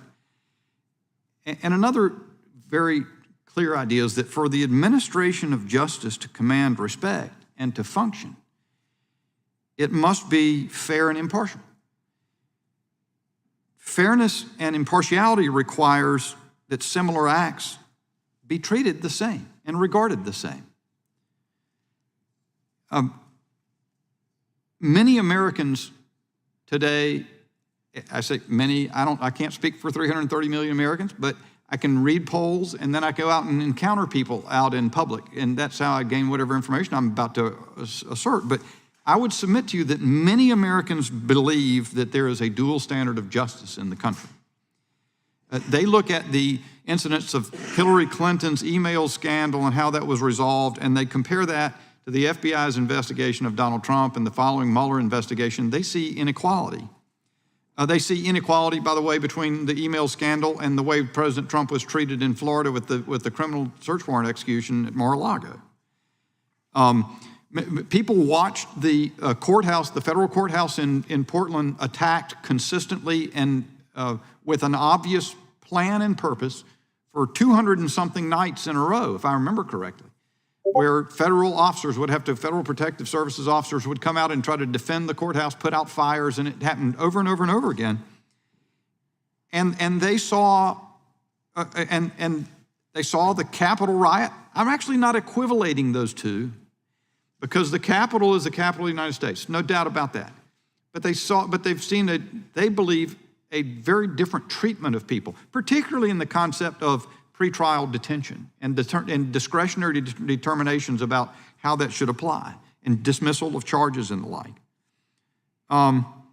Nothing, though, reinforces, and by the way, I'm going to say one other thing quickly, because I'm often accused, I was accused today, using my words about if it was an insurrection, it was the worst insurrection in the history of the world. What I meant there is, it appears more to have been a riot. It is a very disgraceful riot. but it was a riot. An insurrection would have taken, and there were maybe some groups of clad people in helmets and so forth who had a plan, some small people, but in the main, it was a split off of protesters in Washington, and that crowd in the main were, kind of just came in and started a riot at the Capitol. That was mainly what we saw. I'll contend that, someone can say that it's, or believe that it's shameful for me to even speak to that, as though it's like Voldemort, you can't talk about it. I'm never going to submit to that kind of intimidation. Nobody should. We should get at the truth and be fair in our assessment. But it requires seeing the same things that are similar as the same and treating them that way. Nothing reinforces Americans' sense of a dual standard of justice more than the vehement embrace by Democrats of unequal consequences for like conduct. And it is done all the time. If I were to do that, if someone wants to bring up an analogous circumstance and say where I've treated something as nothing or cavalier about it as compared to another circumstance that I've been really serious about, I'd like to hear it. I think that's fair debate. I don't think we'll make any progress in this country if we have our own sets of facts. No one was bludgeoned to death at the Capitol that day. No one. I yield back. The gentleman yields back. Who seeks recognition? No one seeks recognition. For what purpose does Mr. Benz seek recognition? Last word. Gentleman is recognized. Yield to Mr. Massey. I thank Mr. Benz for yielding. I want to read from an article here. There's another person who was there present on January 6th. This is from Epoch Times, and I'll just read you the passage of the article. Ray Epps, the former Arizona Oath Keepers leader who was famously captured on camera a day before January 6, 2021, urging protesters to go into the U.S. Capitol, allegedly directed a group of individuals who removed siege weapons, including a long piece of 2x4 lumber from a utility hatch on Capitol grounds after telling witnesses they needed to slow the crowd so it didn't F up the plan, a man claims. So you've got a witness who said that he was close enough to him, and also on the camera footage, if you go back, you can find that this witness was in close proximity with Mr. Epps several times and for a prolonged period of times, long enough to hear these words, if they were indeed stated to him from Mr. Epps. Is nobody curious about this? Does nobody care? On the other side of the aisle? I mean, I thought you'd set up a whole committee, a whole January 6th committee to get to the bottom of this. And the one person who there seems to be more information, more video of than anybody else that can be identified positively, and who is the only person that we see the day before urging protesters to go into the Capitol, the only person who's told the FBI that he thought there were going to be pipe bombs or there were going to be bombs on side streets, and that's one of the reasons he came. By the way, it seems like every time he talked to the FBI, he had a different reason for saying why he came to the Capitol that day. But why is nobody on the other side of the aisle interested in that? Why is the FBI not interested in that? Why are you rushing to his defense?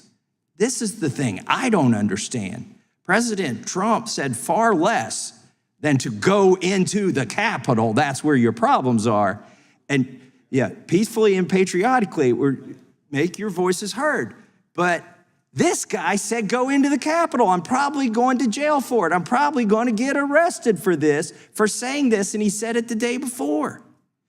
Why is there no interest in him? Why is there, by the way, and this is the one that we can identify. Why are there no interest in the other people who were urging them to go into the Capitol? We have photographs of them. Some of them never have even appeared on the FBI most wanted list. Whereas at least Ray Epps appeared there for a while before he disappeared. Mr. Chairman. Remind members to mute their microphones. So I would just close this out, and I'll yield back to Mr. Benz, but by saying that this resolution is important. You're not going to memory hole this. There were cameras everywhere. You can create your own thesis for what happened. But if your thesis is in contradiction with things that hundreds of millions of Americans can observe and nobody disputes, you have to resolve that. And the only way we can do that is by getting to the truth. Give us the information, Mr. President. Give us the information, Mr. Attorney General, about this individual so we can put it to bed. If it's a conspiracy theory, we'll put it to bed once we get the information. But in the meantime, don't hold us from it. Don't withhold it. You're just making people less trustful of our government. With that, I yield back. Mr. Chair, I yield back. Gentleman yields back. Who else seeks recognition? What purpose does Mr. McClintock seek recognition? Not to speak on the resolution. Gentleman is recognized. I just wanted to underscore what Mr. Massey has said. Here's what I don't understand. I think all of us... How do I get this back to... I remind all members to mute their microphones unless they're speaking. I think all of us on the Republican side join all of you on the Democratic side to say that what happened on January 6th was an outrage and it was an abomination. Maybe it's a stretch to suggest that we were minutes away from our government following to a lunatic with buffalo horns, but it was certainly an affront to the Constitution. It was an embarrassment to our country, and we should all be outraged. And we should all want to get to the bottom of it. I admit it sounds a little conspiratorial to suggest that there were agents provocateur egging on an already agitated crowd. It sounded preposterous to me until we discovered that this is exactly what happened in the so-called Gretchen Whitmer kidnapping. And we found that out at trial. It could still be preposterous. But what better way of exposing this as a preposterous conspiracy theory than getting the documents that this resolution is trying to get? You know, Joseph Welch told Joe McCarthy that if there were communists in the government he knew about, he should want to get that information before the sun goes down. Why aren't our colleagues chafing at the bit to get this information so they can wave it in our faces and prove what a silly proposition it is? Or conversely, shouldn't we all find out and expose all of those who are responsible for the disgraceful riot that interrupted the counting of electoral votes on January 6th? I should think that's something that should unite us all. And I yield to Mr. Roy. I appreciate the gentleman. Say it again. Alex Jones. I appreciate the gentleman from California yielding. And I would just underscore, and I'd like to associate myself with every word, as usual, with what the gentleman from California said and the way he said it. And I would only add, in underscoring what I tried to make the point earlier with respect to the unaccompanied alien children, with the same point I tried to make last week with respect to the questions involving the FBI and parents and email exchanges at the White House and between the Department of Justice, that, again, our job in Article 1 is to check Article 2 and seek the truth. And I believed that when Donald Trump was the president. I believe it now. I will believe it whoever the next president is. We need to reassert Article 1 primacy. And this is a way to do that, in addition to following up on the words of the gentleman from California of seeking the truth. I'm not afraid of wherever the truth may lead.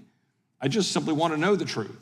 And I think there's genuine information here to find out. There was genuine information with respect to the unaccompanied alien children. There's genuine information about the exchange of emails and the coordination among the National School Board Association, the Department of Justice, and the White House involving tagging domestic terrorists to parents with a domestic terrorist tag.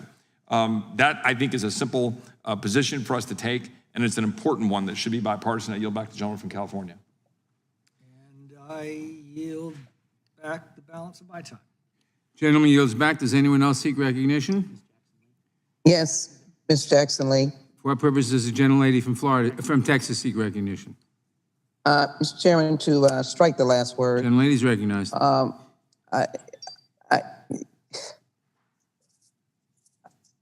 am having trouble even capturing what I'm hearing today. And I have great respect for my colleagues on the other side of the aisle. But the absurdity of their discussion it really isn't worth response. But I can't help trying to defend those who I saw bloodied, beaten unconsciously, unconscious, and the persons who died on that day.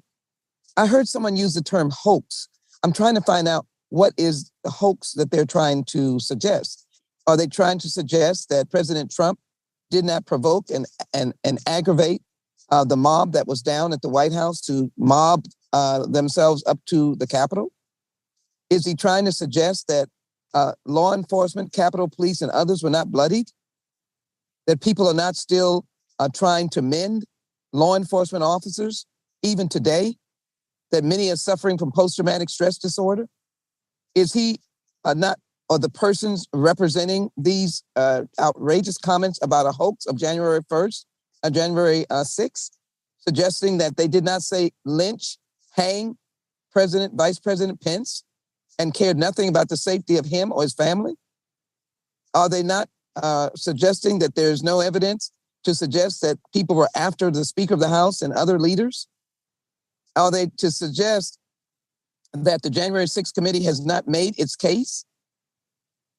And that we want documents, which I'm sure if there are relevant issues to our jurisdiction, Chairman Nadler will allow us as we proceed and look to legislation that should be offered pursuant to the January 6th report or our hearings. I'm interested in Uvalde and the cover up there, and I will continue to pursue that. But I'm not calling Uvalde a hoax. I want additional facts. But to suggest that you need information to see whether it happened, it is as I said, there are no words to express my outrage. That people died, police officers are suffering still today. And the world was in shock. So anyone who's traveled overseas knows that the world pats us on the back and said, thank God you're back. We were so frightened. The defender of democracy looked like it was getting ready to crumble over some absurdity about that there was a fraudulent election and that Donald Trump won. He still pursues these incessant lies that are destroying the very fabric of what this nation was built upon. Abraham Lincoln is not only turning over in his grave, he's taking more dirt to put on him so that he cannot hear the horrific sounds of lies. He had integrity. He loved this nation. That's what I think all of us should do. My friends, carrying on this redundancy of denial is just not befitting of those of us who've taken the oath to serve in the United States Congress. It's just not befitting. You have a right to your opinion, but I don't think you have a right to deny the violence of January 6th, the threats to members of Congress, the glass breaking, the absolute rage of both the House and the Senate, the walking on desks, the standing in the area in the Senate chamber where the President pro tem would sit. I don't think anyone can deny that. If you want to get visual proof, go pull up the old tapes. They're there. There's 1,000 words in a picture. So I've listened to this go on and on and on. I appreciate the desire for me to yield at this time. And I have great respect to do so, but I'm just not going to be able to do so because I just cannot counter what we're talking about here. And I cannot see why we're pursuing it. You have every right to do a resolution of inquiry, which you have done. But the effort to try to put truth behind this resolution or facts that are contrary to truth is not becoming of the Judiciary Committee and all the distinguished chairpersons we've had and members that we've had, and you as members as well who take this oath. It's just not befitting. And I think enough is enough. And I can't tolerate insulting those brutalized officers, those people who've had personal trauma that have continued, civilian staff that were frightened out of their life, and many members who still suffer today from January 6th. And if I remember anything, I remember the gunshot that I wish had not occurred, not because it was not what should have been done to save and do what the officer's job was, but because I value all life. all light, but I do remember being flat on my stomach, hoping for the best as we ran Time- for our lives. time of the gentlelady Let us is- not make mockery of this, Mr. Chairman. The time, I yield back. time of the gentlelady yields back. Who seeks recognition? For what purpose is the gentleman? Move to strike, Mr. Chairman.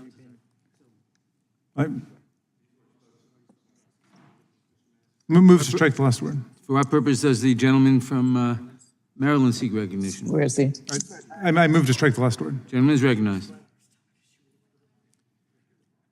Mr. Chairman, on the evening of January 6th, some of our colleagues, both on the floor and off the floor, made an effort to blame Antifa for the assault on the Capitol.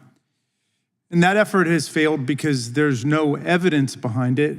We know the Proud Boys were looking for Antifa. They were eager to get into a street brawl with Antifa. They were excited to have those photographs go out, but there was no Antifa present. But I wonder if it turned out that it had been Antifa. Let's say Antifa had done what the Proud Boys and the Oath Keepers and the Three Percenters and the militia groups and the QAnon networks and others who were assembled by Donald Schweetz Trump had done. What if they had smashed our officers over the head and in the face, breaking people's noses, causing them to lose fingers, breaking ribs, breaking ankles, legs? These are our cops, giving them contusions, concussions, traumatic brain injuries, causing post-traumatic stress syndrome. I wonder, would we get a different response from our colleagues on the other side of the aisle? In other words, to what extent does the ideological provenance of this violent insurrection, this unprecedented massive assault on the Capitol, affect their estimation of the gravity of these events? And it's a serious question. I'm happy to yield. You want an answer? I would. But please. Well, in my situation, it's not ideological. On January 3rd, myself and 3 members of this committee, Chip Roy, Ken Buck, and Tom McClintock, issued a statement urging people not to come here, to accept the results of the electors. And so today, I don't have an ideological axe to grind either. I find it odd that you all are defending one of the people who assaulted the Capitol. Defending who? Ray Epps. I literally have no idea what you're talking about. That's the resolution. Okay, well, I'll reclaim my time here. The GOP side has boycotted and rejected every attempt to have an independent or a House of Representatives investigation. Now, originally the Republican proposal was to have an outside 9/11 style commission with 5 Republicans, 5 Democrats, equal subpoena power on both sides, equal staffing on both sides. And you know what? A lot of Democrats were opposed to it because they said, why should we do that? We're in the majority. But the Democrats agreed to it. And they agreed to it with Mr. Katko, who is the representative of the minority leader, Mr. McCarthy. And after we went back and conveyed our agreement to the GOP proposal, it was vetoed by the 4th branch of government. I'm not yielding now. It was vetoed by the cult leader, Donald Trump, who said he wanted no investigation at all. That's your guy. Donald Trump, he said he wanted no investigation. And so you pulled the plug on the investigation you originally advocated because Donald Trump didn't want it. Let's tell some truth. Would you like You're talking about truth and facts. I'm giving you the truth. I'm giving you the facts about it. And then when Speaker Pelosi said, well, in that case, the House of Representatives will conduct our own investigation, then again, you guys boycotted it because you wanted to put pro-insurrection members on the committee. And so we ended up with a bipartisan committee of people really interested in getting to the facts. And you know what? This is what you guys can't stand. America listened to it because we had real congressional hearings. Unlike what goes on here with the temper tantrums and the diatribes, and too often our side gets pulled into what you guys are doing, but we had real hearings. And 25, 30 million Americans watching because we told the truth about Donald Trump's assault on democratic institutions and the right to vote in America. And maybe you can't handle the truth, but that's the reality, and nobody's laid a glove on any of the testimony that has come out during those hearings. So we hear this absurd whining about Ray Epps, who has absolutely nothing to do with any of it, and all of these conspiracy theory allegations have been debunked up and down. Up and down. You think you've got something? You bring him in and talk to him or send us a letter or do something. But why don't you deal with the reality of the situation? Do you think that Donald Trump tried to get the Secretary of State of Georgia, a lifelong Republican named Raffensperger, to just find him 11,781 votes? Is that real or is that fake? You interested in facts? Is that real or is that fake? You think Donald Trump? Are you offering to yield now? Time of the or is that gentleman has rhetorical? expired. Okay, I'm just saying, I would like a serious response to our hearings because The time of the gentleman has expired. If you wanted a serious response, Time of the- Republicans would have been allowed to be on the committee. Who seeks recognition? Louis Gohmert wants recognition, please. Mr. Gohmert has already spoken on this, on the amendment nature of a substitute. For what purpose does the gentleman from Georgia seek recognition? Move to strike the last word. Gentleman is recognized. I yield to Mr. Raskin. you're very kind. Thank you, Mr. Johnson. Well, gentlemen, I'll come back for to an answer. It's not my time.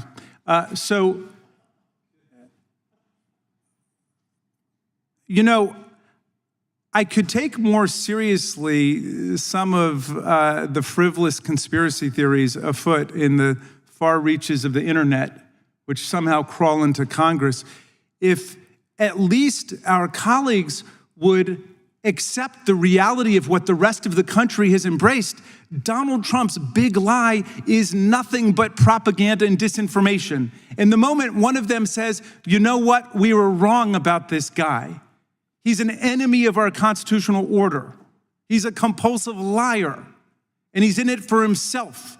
And he tried to convert the presidency into an instrument of money-making and profiteering on the backs of the American people. Then I could listen to you. But instead, I heard on January 6th, members of this committee, members on the other side of the aisle try to blame the whole thing on Antifa. And when that didn't work, well then let's crawl down some other rabbit holes and throw out some more propaganda. They spread the big lie further. It wasn't enough to lie about the election, a lie that was rejected by more than 60 federal and state court judges, including 8 named to the bench by Donald Trump himself. Every allegation of election fraud, every allegation of electoral corruption thrown out by the courts, including by his judges, and they won't say a word about it. But instead, they will come up with some utterly frivolous rabbit hole conspiracy theory to try to pull a smokescreen over the eyes of the public.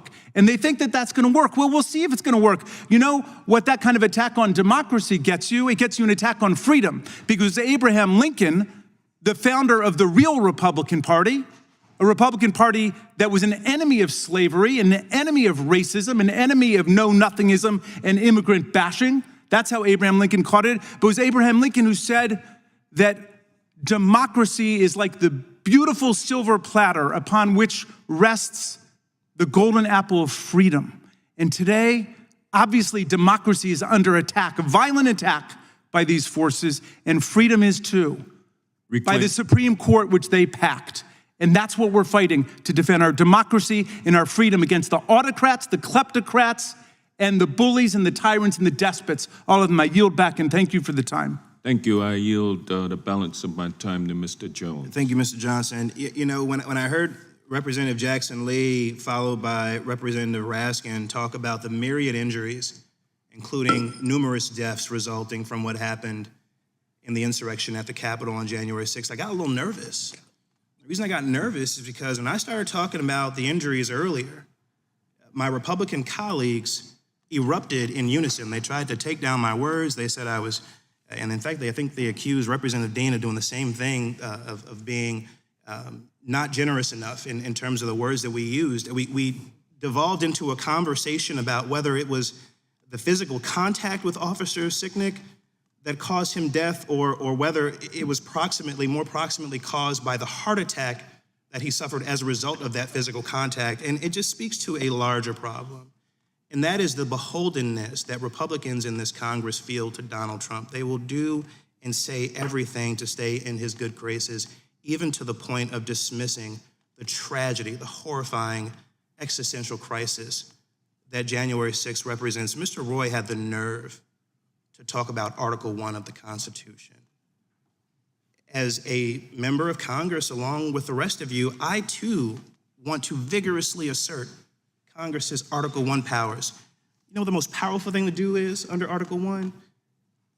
As a legislative branch, we get the authority to impeach the President of the United States. And far too few of our Republican colleagues joined us in that democracy-saving effort following the events of January 6th. Only a handful of Republicans in the House had the courage to do that, even though the evidence was voluminous. We experienced it and we observed it in real time. In fact, leading up to and of course on the day of January 6th, to see the former president through pushing the big lie and then holding his rally and then instructing people to march on the Capitol, literally incited the violent insurrection at the Capitol.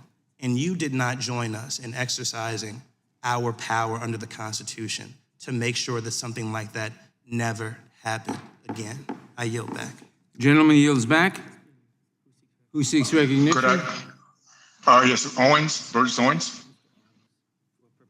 For what purposes does Mr. Owens seek recognition? I just strike the last word. Gentleman is recognized.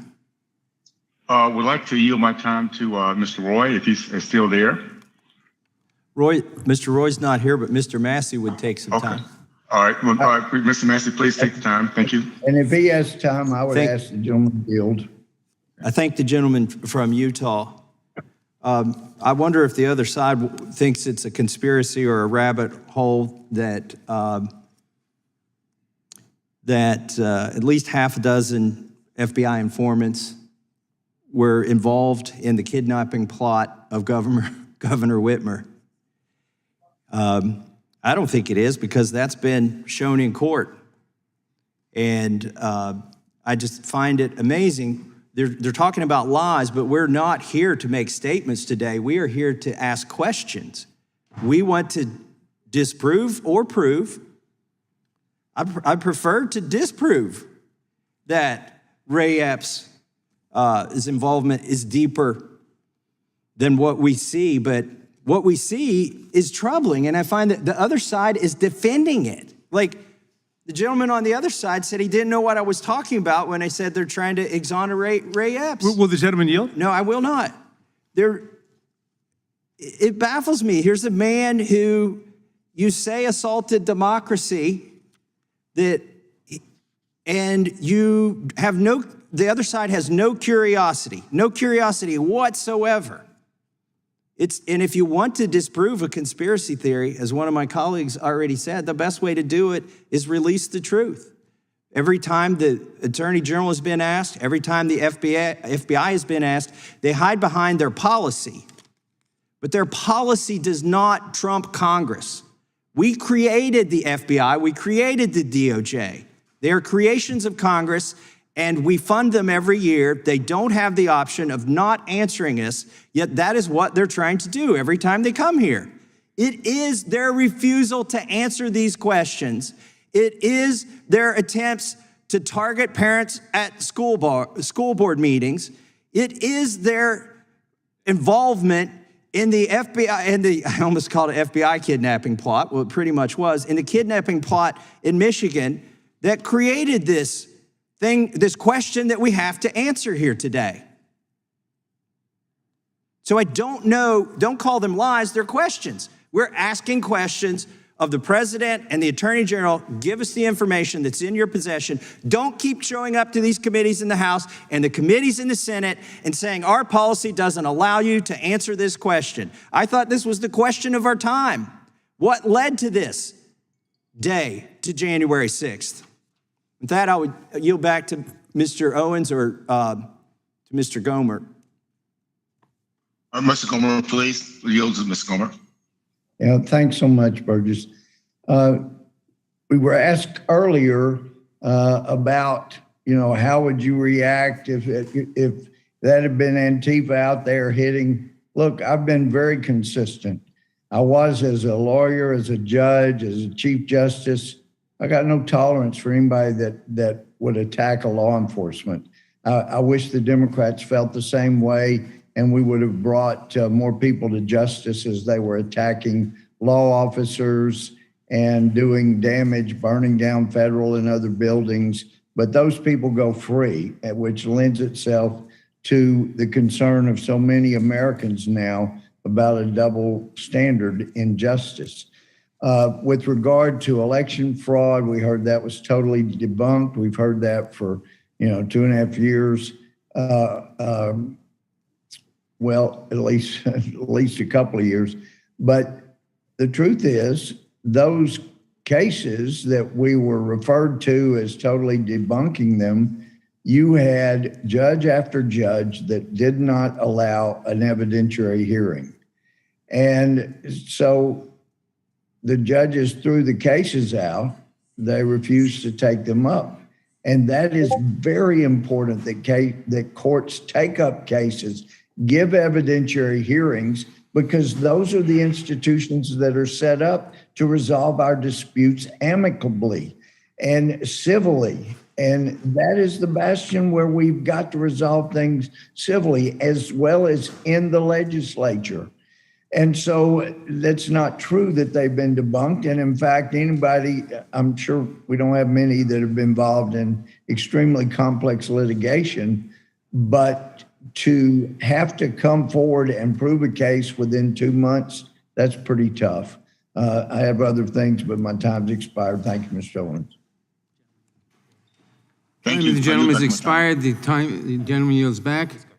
For what purpose does the gentlelady from Texas seek recognition? Mr. Chairman, I move to strike the last word. Gentlelady's recognized. Mr. Chairman, this discussion has been exhausting, and I, agree with my fellow Houstonian and Texan, Congresswoman Sheila Jackson Lee, who said that some of these comments and some of the arguments and some of the theories that are being presented by the other side of the aisle just do not deserve any discussion. And I'm one of those who feel strongly like that. I think that this whole issue with Mr. Epps, whoever he may be, if it's any kind of credible referral that has been made to the Attorney General's office, I'm sure they will look into it. And I think any of us that are lawyers in here or former judges, as I know Mr. Gomer is and I am, and Ms. Jackson Lee also is, that we know that when investigations are taking place, we let the investigations go through and to completion, and then we'd let the chips fall where they may.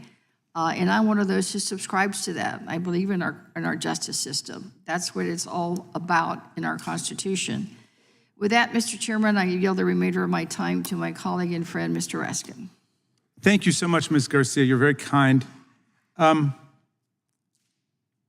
Mr. Epps does not work for the FBI. Mr. Epps is not an FBI agent. It is perfectly clear he's just another conservative, right-wing person who participated in the mob violence. He was one of tens of thousands who participated, and he basically says his life has been turned into hell by this conspiracy theory because they've turned on him and tried to blame it on him. Apparently, all that he did is when the FBI put his name out as somebody who was there, he got in touch with them in a hurry in order to try to tell exactly what he knew and what he didn't. And for that, he's been made into a sacrificial lamb. And the entire conspiracy, which certainly lies a lot more with Donald Trump and his inner circle than with one guy who showed up at Donald Trump's urging, is now being blamed on him in this desperate attempt to distract everybody from what really happened. But here's the thing that gets me about that, which is the way that the right wing in America devours its own. I mean, I have watched Donald Trump utterly destroy the lives of people around him, people who went to work for him, people like Michael Cohen, people like Cassidy Hutchinson. Look what they're doing to Liz Cheney and Adam Kinzinger. Mike Pence, hang Mike Pence. He hung his own vice president out to dry. The mob was after Mike Pence to assassinate him, to hang Mike Pence. They had a gallows and a noose outside. They unleashed him. They unleashed the mob on Mike Pence, and then Donald Trump sends out another tweet after he knows Pence is in danger to say Mike Pence did not have the courage to do what needed to be done. I mean, how far does this have to go before you people wake up? And now they pick this poor guy Epps out of nowhere and say, let's blame the entire thing on this guy. Would the gentleman It's the most yield for a absurd question? thing I've ever seen in my life. Quick question. I'm sorry? Would you yield for a quick Sure, question? by all means. Mr. Epps was in front of the January 6th committee, and we were told that a transcript of his interview would be released, but it's never been released. And I wondered, was he sworn None in? of the transcripts have been released, so you don't need a conspiracy theory about that. We haven't released any of them. Were you present when he was interviewed? That would give me No, I was not. I was not. We've done more than 1,000 interviews. You guys are trying to make this poor schmuck who showed up to your protest into something a lot bigger than he is. Okay, he's just trying to survive, and he's on your side. You don't have many voters left. You might want to try to hang on to them without demonizing and vilifying your own people. But that's the Donald Trump way. Sell everybody else down the road. Unless you're going to get a pardon. Some people are still hanging around waiting for their pardon. But most people have opened their eyes about what he's done to our country, what he's done to his family. Have you guys ever read the book by Mary Trump about the way that Donald Trump has absolutely destroyed their family, wrecked her father's life? They do it to family, they do it to friends, they do it to their own associates and employees. And now you guys are doing it to this poor Ray Epps. Leave that guy alone, whoever he is. I yield back to Ms. Garcia. Thank you. Thank you, Mr. Rushing. I yield back, Mr. Chairman. Gentlelady yields back. Who else seeks recognition? In that case, have an amendment. Anybody? for what purpose does Mr. Chairman, Massey seek recognition? Mr. Chairman, I have an amendment to the amendment in the nature of a substitute. The clerk will report the amendment. I reserve a point of order. Point of order is reserved. Amendment to the amendment in the nature of a substitute to H.Res. 1356, offered by Mr. Massey of Kentucky. Page 1, line 12, strike Ray Epps and insert agents or assets of the federal government who encourage protesters to enter the Capitol building on January 6, 2021. The gentleman is recognized for 5 minutes to explain his amendment. I thank the chairman. You know, when we had Merrick Garland here, I showed him the video that I showed today. And Ray Epps was in the video encouraging people to go into the Capitol, saying he would probably go to jail. He was present there at the first breach, whispering into somebody's ear. But I didn't use Ray Epps' name. I asked him about if he had information on anybody that was urging people to go into the Capitol, and he said he wouldn't comment on a specific case. So then I rephrased my question, and that's what this amendment seeks to do, is sort of rephrase the request to the Attorney General and to the President. I asked Merrick Garland, can you tell us, without talking about particular incidents or particular videos, how many agents or assets of the federal government were present on January 6th? Were they present? Whether they agitated to go into the Capitol, and if any of them did. The reason I had to ask this question was at the time we already knew there were so many who were involved in the Michigan, so many agents or assets of the government present and agitating for the kidnapping of Governor Whitmer. So it's a fair enough question. It's not some wild conspiracy theory. In fact, I'd be shocked if there weren't agents or assets of the government who had infiltrated that group and present. The question is, to what degree were they participating? That's really the question. You can't say they weren't there. We know they're going to be there. And I also think maybe it's not the right question to pick, it's not the right thing to pick one person and question about him. Now, if the FBI were doing their job, if the DOJ were doing their job, they would be involved in the particulars, the particular people. But what hundreds of millions of Americans could see is that there's the most obvious guy who's agitating for this thing to happen that day he's never spent a day behind bars, he's never been indicted, and they want to know. So that's why I know my colleague, Mr. Gosar, decided to specifically mention Ray Epps. But I think we need to ask the broader question, and this also avoids the issue of Congress going after one person, is to ask the question, agents or assets of the federal government. And by the way, in just a second, the reason we need to say agents or assets of the federal government is because the denial that it didn't come from a member of the January 6th committee, it came from a staffer. And the carefully worded statement said he wasn't associated with law enforcement.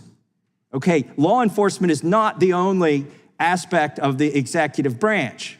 There's intelligence, there's military, don't pick a specific thing. You just make more people suspicious when you lawyer up and make a statement like that is so specific that it leaves everything else open. So the amendment that I've got here should put everything to rest.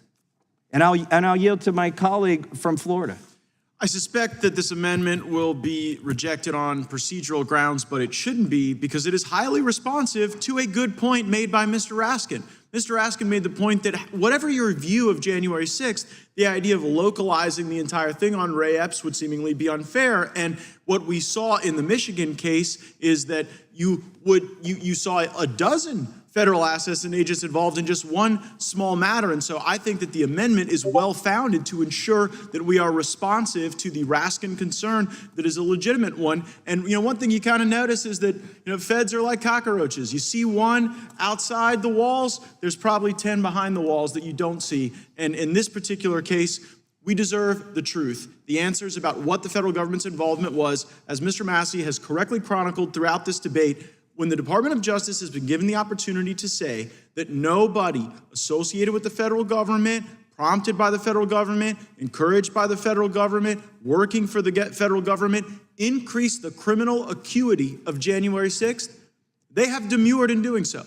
All they would have to say is nobody associated with the federal government increased the criminal acuity of that day. And I think that a lot more Americans would have comfort that at least on that day and that moment, assets of their own government weren't weaponized against them. But what we do know is that there were a lot of people who may have committed some technical violation of federal law because they crossed over a barricade that they didn't know had been erected, half an hour, 40 minutes earlier, and then saw their lives destroyed and ruined. And it's quite something to hear like the crocodile tears from Mr. Epps on the left when he is the only person we have direct video evidence was encouraging folks to go inside the Capitol. That's what we need answers on. The time of the gentleman has expired. Does the gentleman insist on his point of order? Yes, I do. First of all, on the point of order, both the gentleman from Florida and the gentleman from Kentucky just explained what's wrong with this amendment because they said they've had a change of heart. They want to extend it from Ray Epps to all the agents and assets of the federal government, presumably all of the right-wing Republican congressmen who were encouraging protesters to enter the Capitol building that night too. But in any event, that sweeps way beyond the original resolution. So if you want to do that, you're going to have to put in another resolution because we were just assured for the last several hours that all this concerned was one guy, Ray Epps, and what he did, and now suddenly you want to rewrite the entire resolution. So I will insist upon my point of order. The gentleman is... But I'd like to make one other point, if I could, Mr. Chair, before I break, which is I believe my friend from Florida just described federal law enforcement officers as cockroaches. Does he have time to speak? He's made it. Of course, I don't believe they're cockroaches. I was describing their propensity to be behind the wall, invisible or not. And so, would you withdraw that comment, calling feds cockroaches? Would you withdraw that? My characterization wasn't intended to be derogatory. It was intended to describe what a Florida man would realize about the propensity to see something when there's others behind the wall. The time of the gentleman. The debate must be constrained to the subject matter. Does Mr. Massey wish to be heard on the point of order? I wish to be heard on the point of order. Gentleman is recognized. I think this amendment shouldn't be out of order. It restates the amendment, but it gets to the heart of the resolution without directing the resolution at any one individual. And that's why I think it should be in order. It's still well within the jurisdiction of our committee. It's still directed at the Attorney General and the President. It's still, the subject is still January 6th. And I just wonder, this will get to a point of judgment. I understand, and I understand we're outnumbered here on judging whether it's in order or not in order. What I would ask the other side to consider, we're just trying to get to the truth, and you can make this point of order, and you can drive it, very strictly, and I understand you have the power to rule this out of order, but I don't think you should. I think it's in the interest of this country to use the latitude that you have in interpreting whether it's in order to grant us this amendment, the debate on, even just the debate on the amendment. Let's have the debate. We know we're going to lose at the end of the debate. Just grant us the debate on the amendment. It'd be good for the country. I yield back. The chair is prepared to rule on the point of order. The amendment is out of order, not because it is not within the jurisdiction of the committee. The amendment is out of order because it broadens the scope of the bill. The bill concerns one individual named Ray Epps. The amendment inserts a whole class of people, agents or assets of the federal government.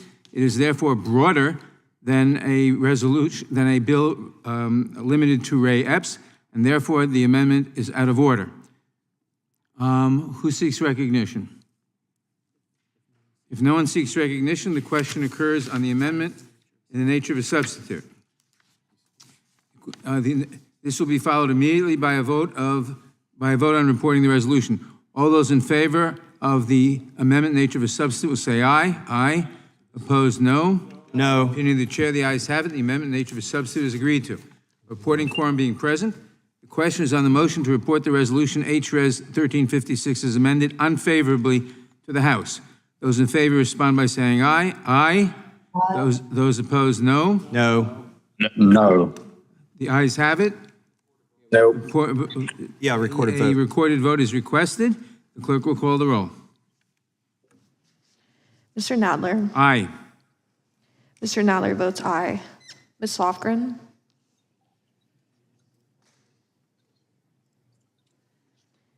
Ms. Jackson Lee.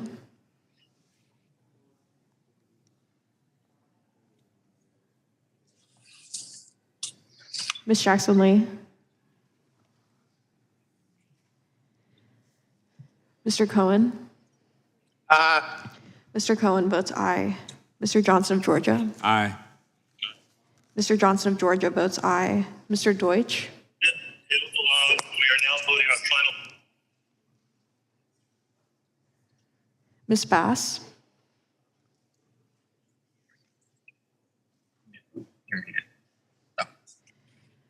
Mr. Jeffries.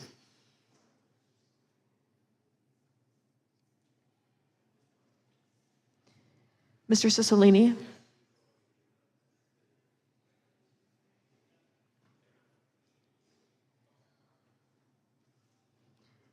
Mr. Swalwell.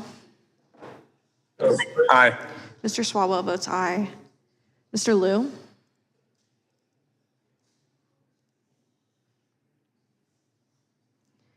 Mr. Raskin. Aye. Mr. Raskin votes aye. Ms. Jayapal.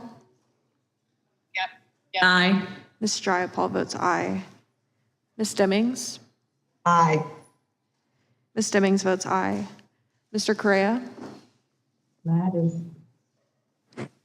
Correa votes aye. Mr. Correa votes aye. Ms. Scanlon. Aye. Ms. Scanlon votes aye. Ms. Garcia. Ms. Garcia. Aye. Ms. Garcia votes aye. Mr. Neguse.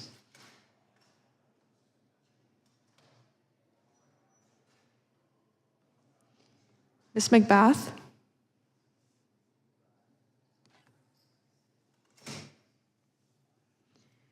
Mr. Stanton. Aye. Mr. Stanton votes aye. Ms. Dean. Aye. Ms. Dean votes aye. Ms. Escobar.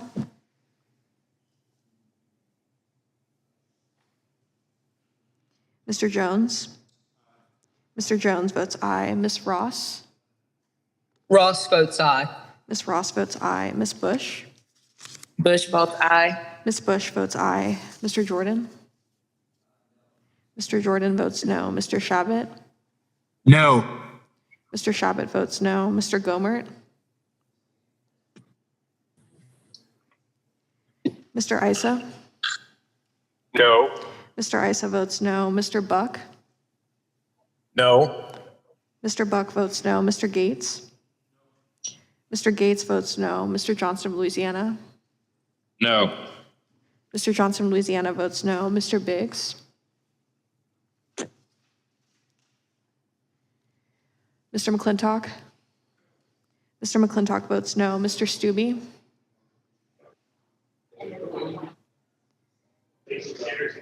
Mr. Tiffany? Tiffany, no. Mr. Tiffany votes no. Mr. Massey? No. Mr. Massey votes no. Mr. Roy? Mr. Bishop? No. Mr. Bishop votes no. Ms. Fishbach? No. Ms. Fishbach votes no. Ms. Sparts? Mr. Fitzgerald?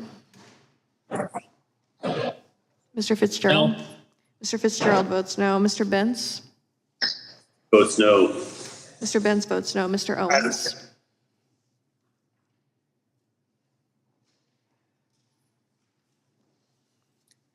Mr. Chair, how am I recorded? This is Mr. Nagoose. Mr. Nagoose, you are not recorded.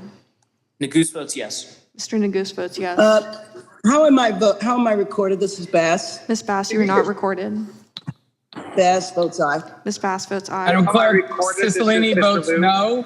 Mr. Cicilline votes I'm no. sorry, votes aye. Mr. Cicilline votes aye. How is Escobar How am I recorded? Ms. Escobar, you are not recorded. I vote aye. Ms. Escobar votes How am aye. I recorded? Ms. Jackson Lee, you How are am I not recorded? recorded. I vote aye. Ms. Jackson Lee votes aye. Lou votes aye. Mr. Liu votes aye. How is Mr. Cicilline recorded? Mr. Cicilline is recorded as aye. Mr. Chairman, this is Rep. McBath. How am I recorded? Ms. McBath, you are not recorded. Rep. McBath votes aye. Ms. McBath votes aye. Are there any other members who have not been recorded who wish to be recorded? Clerk will report.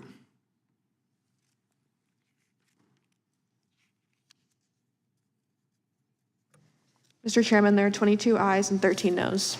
The ayes have it, and the resolution as amended is ordered reported unfavorably to the House. Members will have 2 days to submit views. Without objection, the resolution will be reported as a single amendment in nature of a substitute incorporating all adopted amendments, and staff is authorized to make technical and conforming changes. This concludes our business for today. Thanks to all our members for attending. Without objection, the markup is adjourned.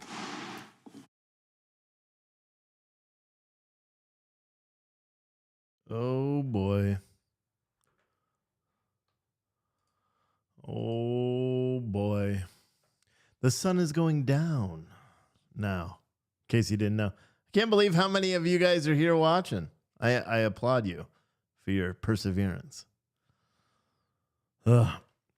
Unfortunately, I'm going to have to take the night off and not do a show tonight because I have to get this new website built. And it's going to be the sickest thing you've ever effing seen in your life. So, yeah, check it out. You won't even know it switches until you go to the new website, the Pure Truth Coffee website. Like one day you're going to be like, I need to reorder my amazing coffee. And then you're going to go puretruthcoffee.com and boom, it's going to be on a new site. And you're going to be like, holy shit. I saw Steve struggling when I was doing this. But yeah, but I am doing it. So it's going to take me a while to do it. Apparently, Joe Biden also gave a speech today at some point today about something. I'm not playing it because I don't care. But yeah, so I'm not going to be doing a show tonight because we have been live pretty much all day anyway. If you want to go and buy some coffee at puretruthcoffee.com, use code COFFEE. You get 10% off your order. Hell of a deal. You're not going to find that anywhere else. So go buy coffee because I do all this for you. Okay. So the coffee, anyone who got the mega mugs, okay, the mystery mugs, I didn't update the QR codes yet. So they all link to puretruthcoffee.com. I will do that as soon as I get the new website up because they're all different QR codes, but we have them tracked. So when you scan that code, it's going to lead you to a different website. So if you're someone that ordered multiple cups, make sure you scan those codes because it's going to lead you to a different part of the website or a discount code. And I've got it marked on my end, so I know which one's getting a discount. I know which one, I just haven't done it yet. So just bear with me. But I'll tell you, it's going to be amazing. Victoria said you don't drink coffee. Well, here's what you can do. You can also buy the coffee and give it away to someone because that's really nice. We made a new company policy that went into effect September 1st. 10% of our monthly revenue, that's total revenue, not profit, total revenue, 10%, we will be donating to charities. And you guys, that's the part of the reason why I needed to build a whole new website from scratch is because you guys will be able to put your input onto what charities we make the contributions to, which is pretty awesome, right? It's pretty cool. No one's doing it. Very cutting edge, right? So I'm gonna have to go home and spend a long time. I could do it here, but I actually want to kind of see my family for like a day or something because it's been a while.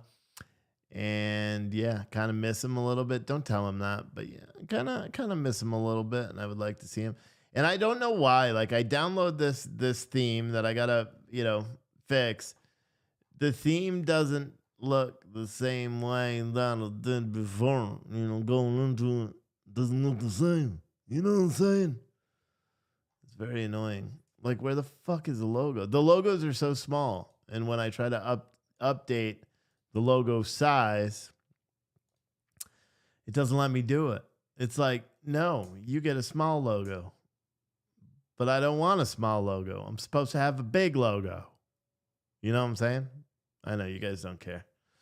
Little things like that actually drive me mad because I do care about it and I want it to look spectacular. Like it's supposed to be. It's got that one and it's supposed to be a logo in the center. There's no fucking logo there, yo. Like, where's my fucking logo? So let me remove this one and put mine in there. Where the fuck is it? Where is it? That is the question. See? And it resizes it to the smallest fucking size possible. Ugh. And it's supposed to be in the middle, and it's not. Motherfucker, bro. Why, man?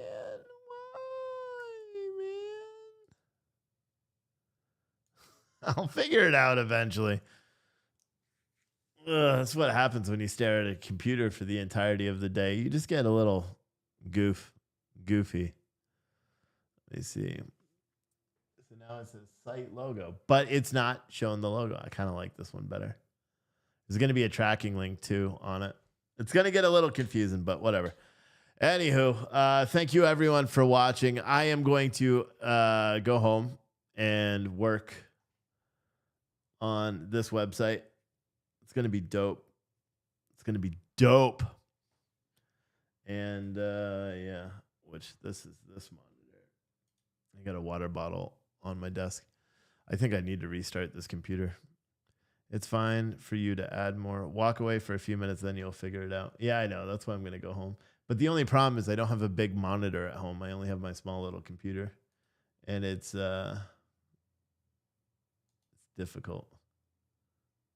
Difficult, but it's got other like delivery. That's not a tab for me. Like why are you showing delivery? Fast shipping, secure shop, free returns. Follow us on Instagram. Wait, so is this it right here? Son of a bitch. All right, so that's this. So settings. Oh, I can't see it. It's fucking black on black. Oh my God, bro. See, I do. I need to walk away. I'm sitting there looking for my logo and I'm like, where is it? I put it on here. Where is it? It's black on black. It's a black background, so it can't show a black logo. I tell you, I am. I got to walk away, just like someone said. CS is frozen. So is Pizza and Tilly not doing a show today either? Because that was what was transpiring this morning.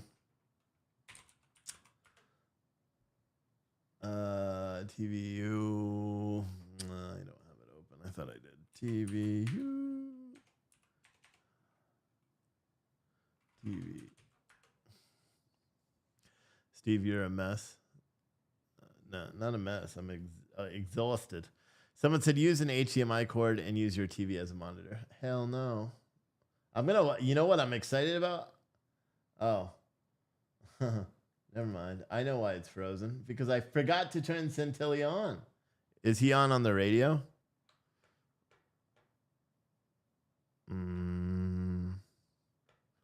It kicked it on, so it must be, right? Is that this? No. Yeah, that's audio. No, see, it's broadcasting nothing, so I don't know if he's live. But I will kick over his feed right now. And I'll push that sucker on, and we'll see if it actually kicks on. I don't know why, but his feed's been dead. Someone said on the radio, whoa, whoa, whoa. Yeah, we've got a radio station. You didn't know that? So Santilli is live. So Pete Santilli's live on Citizen Stringer. He'll be live until 9 p.m. tonight. And at which time we're going old school because I've been working all night. So we are going to have a night full of classic rock. Classic rock. So if you listen on Citizen Stringer TV, you'll be able to listen to, what is today? It's not Tuesday, but whatever. But we will have some classic rock for you until tomorrow morning, at which time Santilli will begin again tomorrow morning at 8 a.m. And yes, we actually licensed to be able to play music at night. You're welcome for that. And then we'll get back into the riot thing tomorrow. So I appreciate you guys, and we will see you mañana. That means tomorrow in Spanish, in case you didn't know.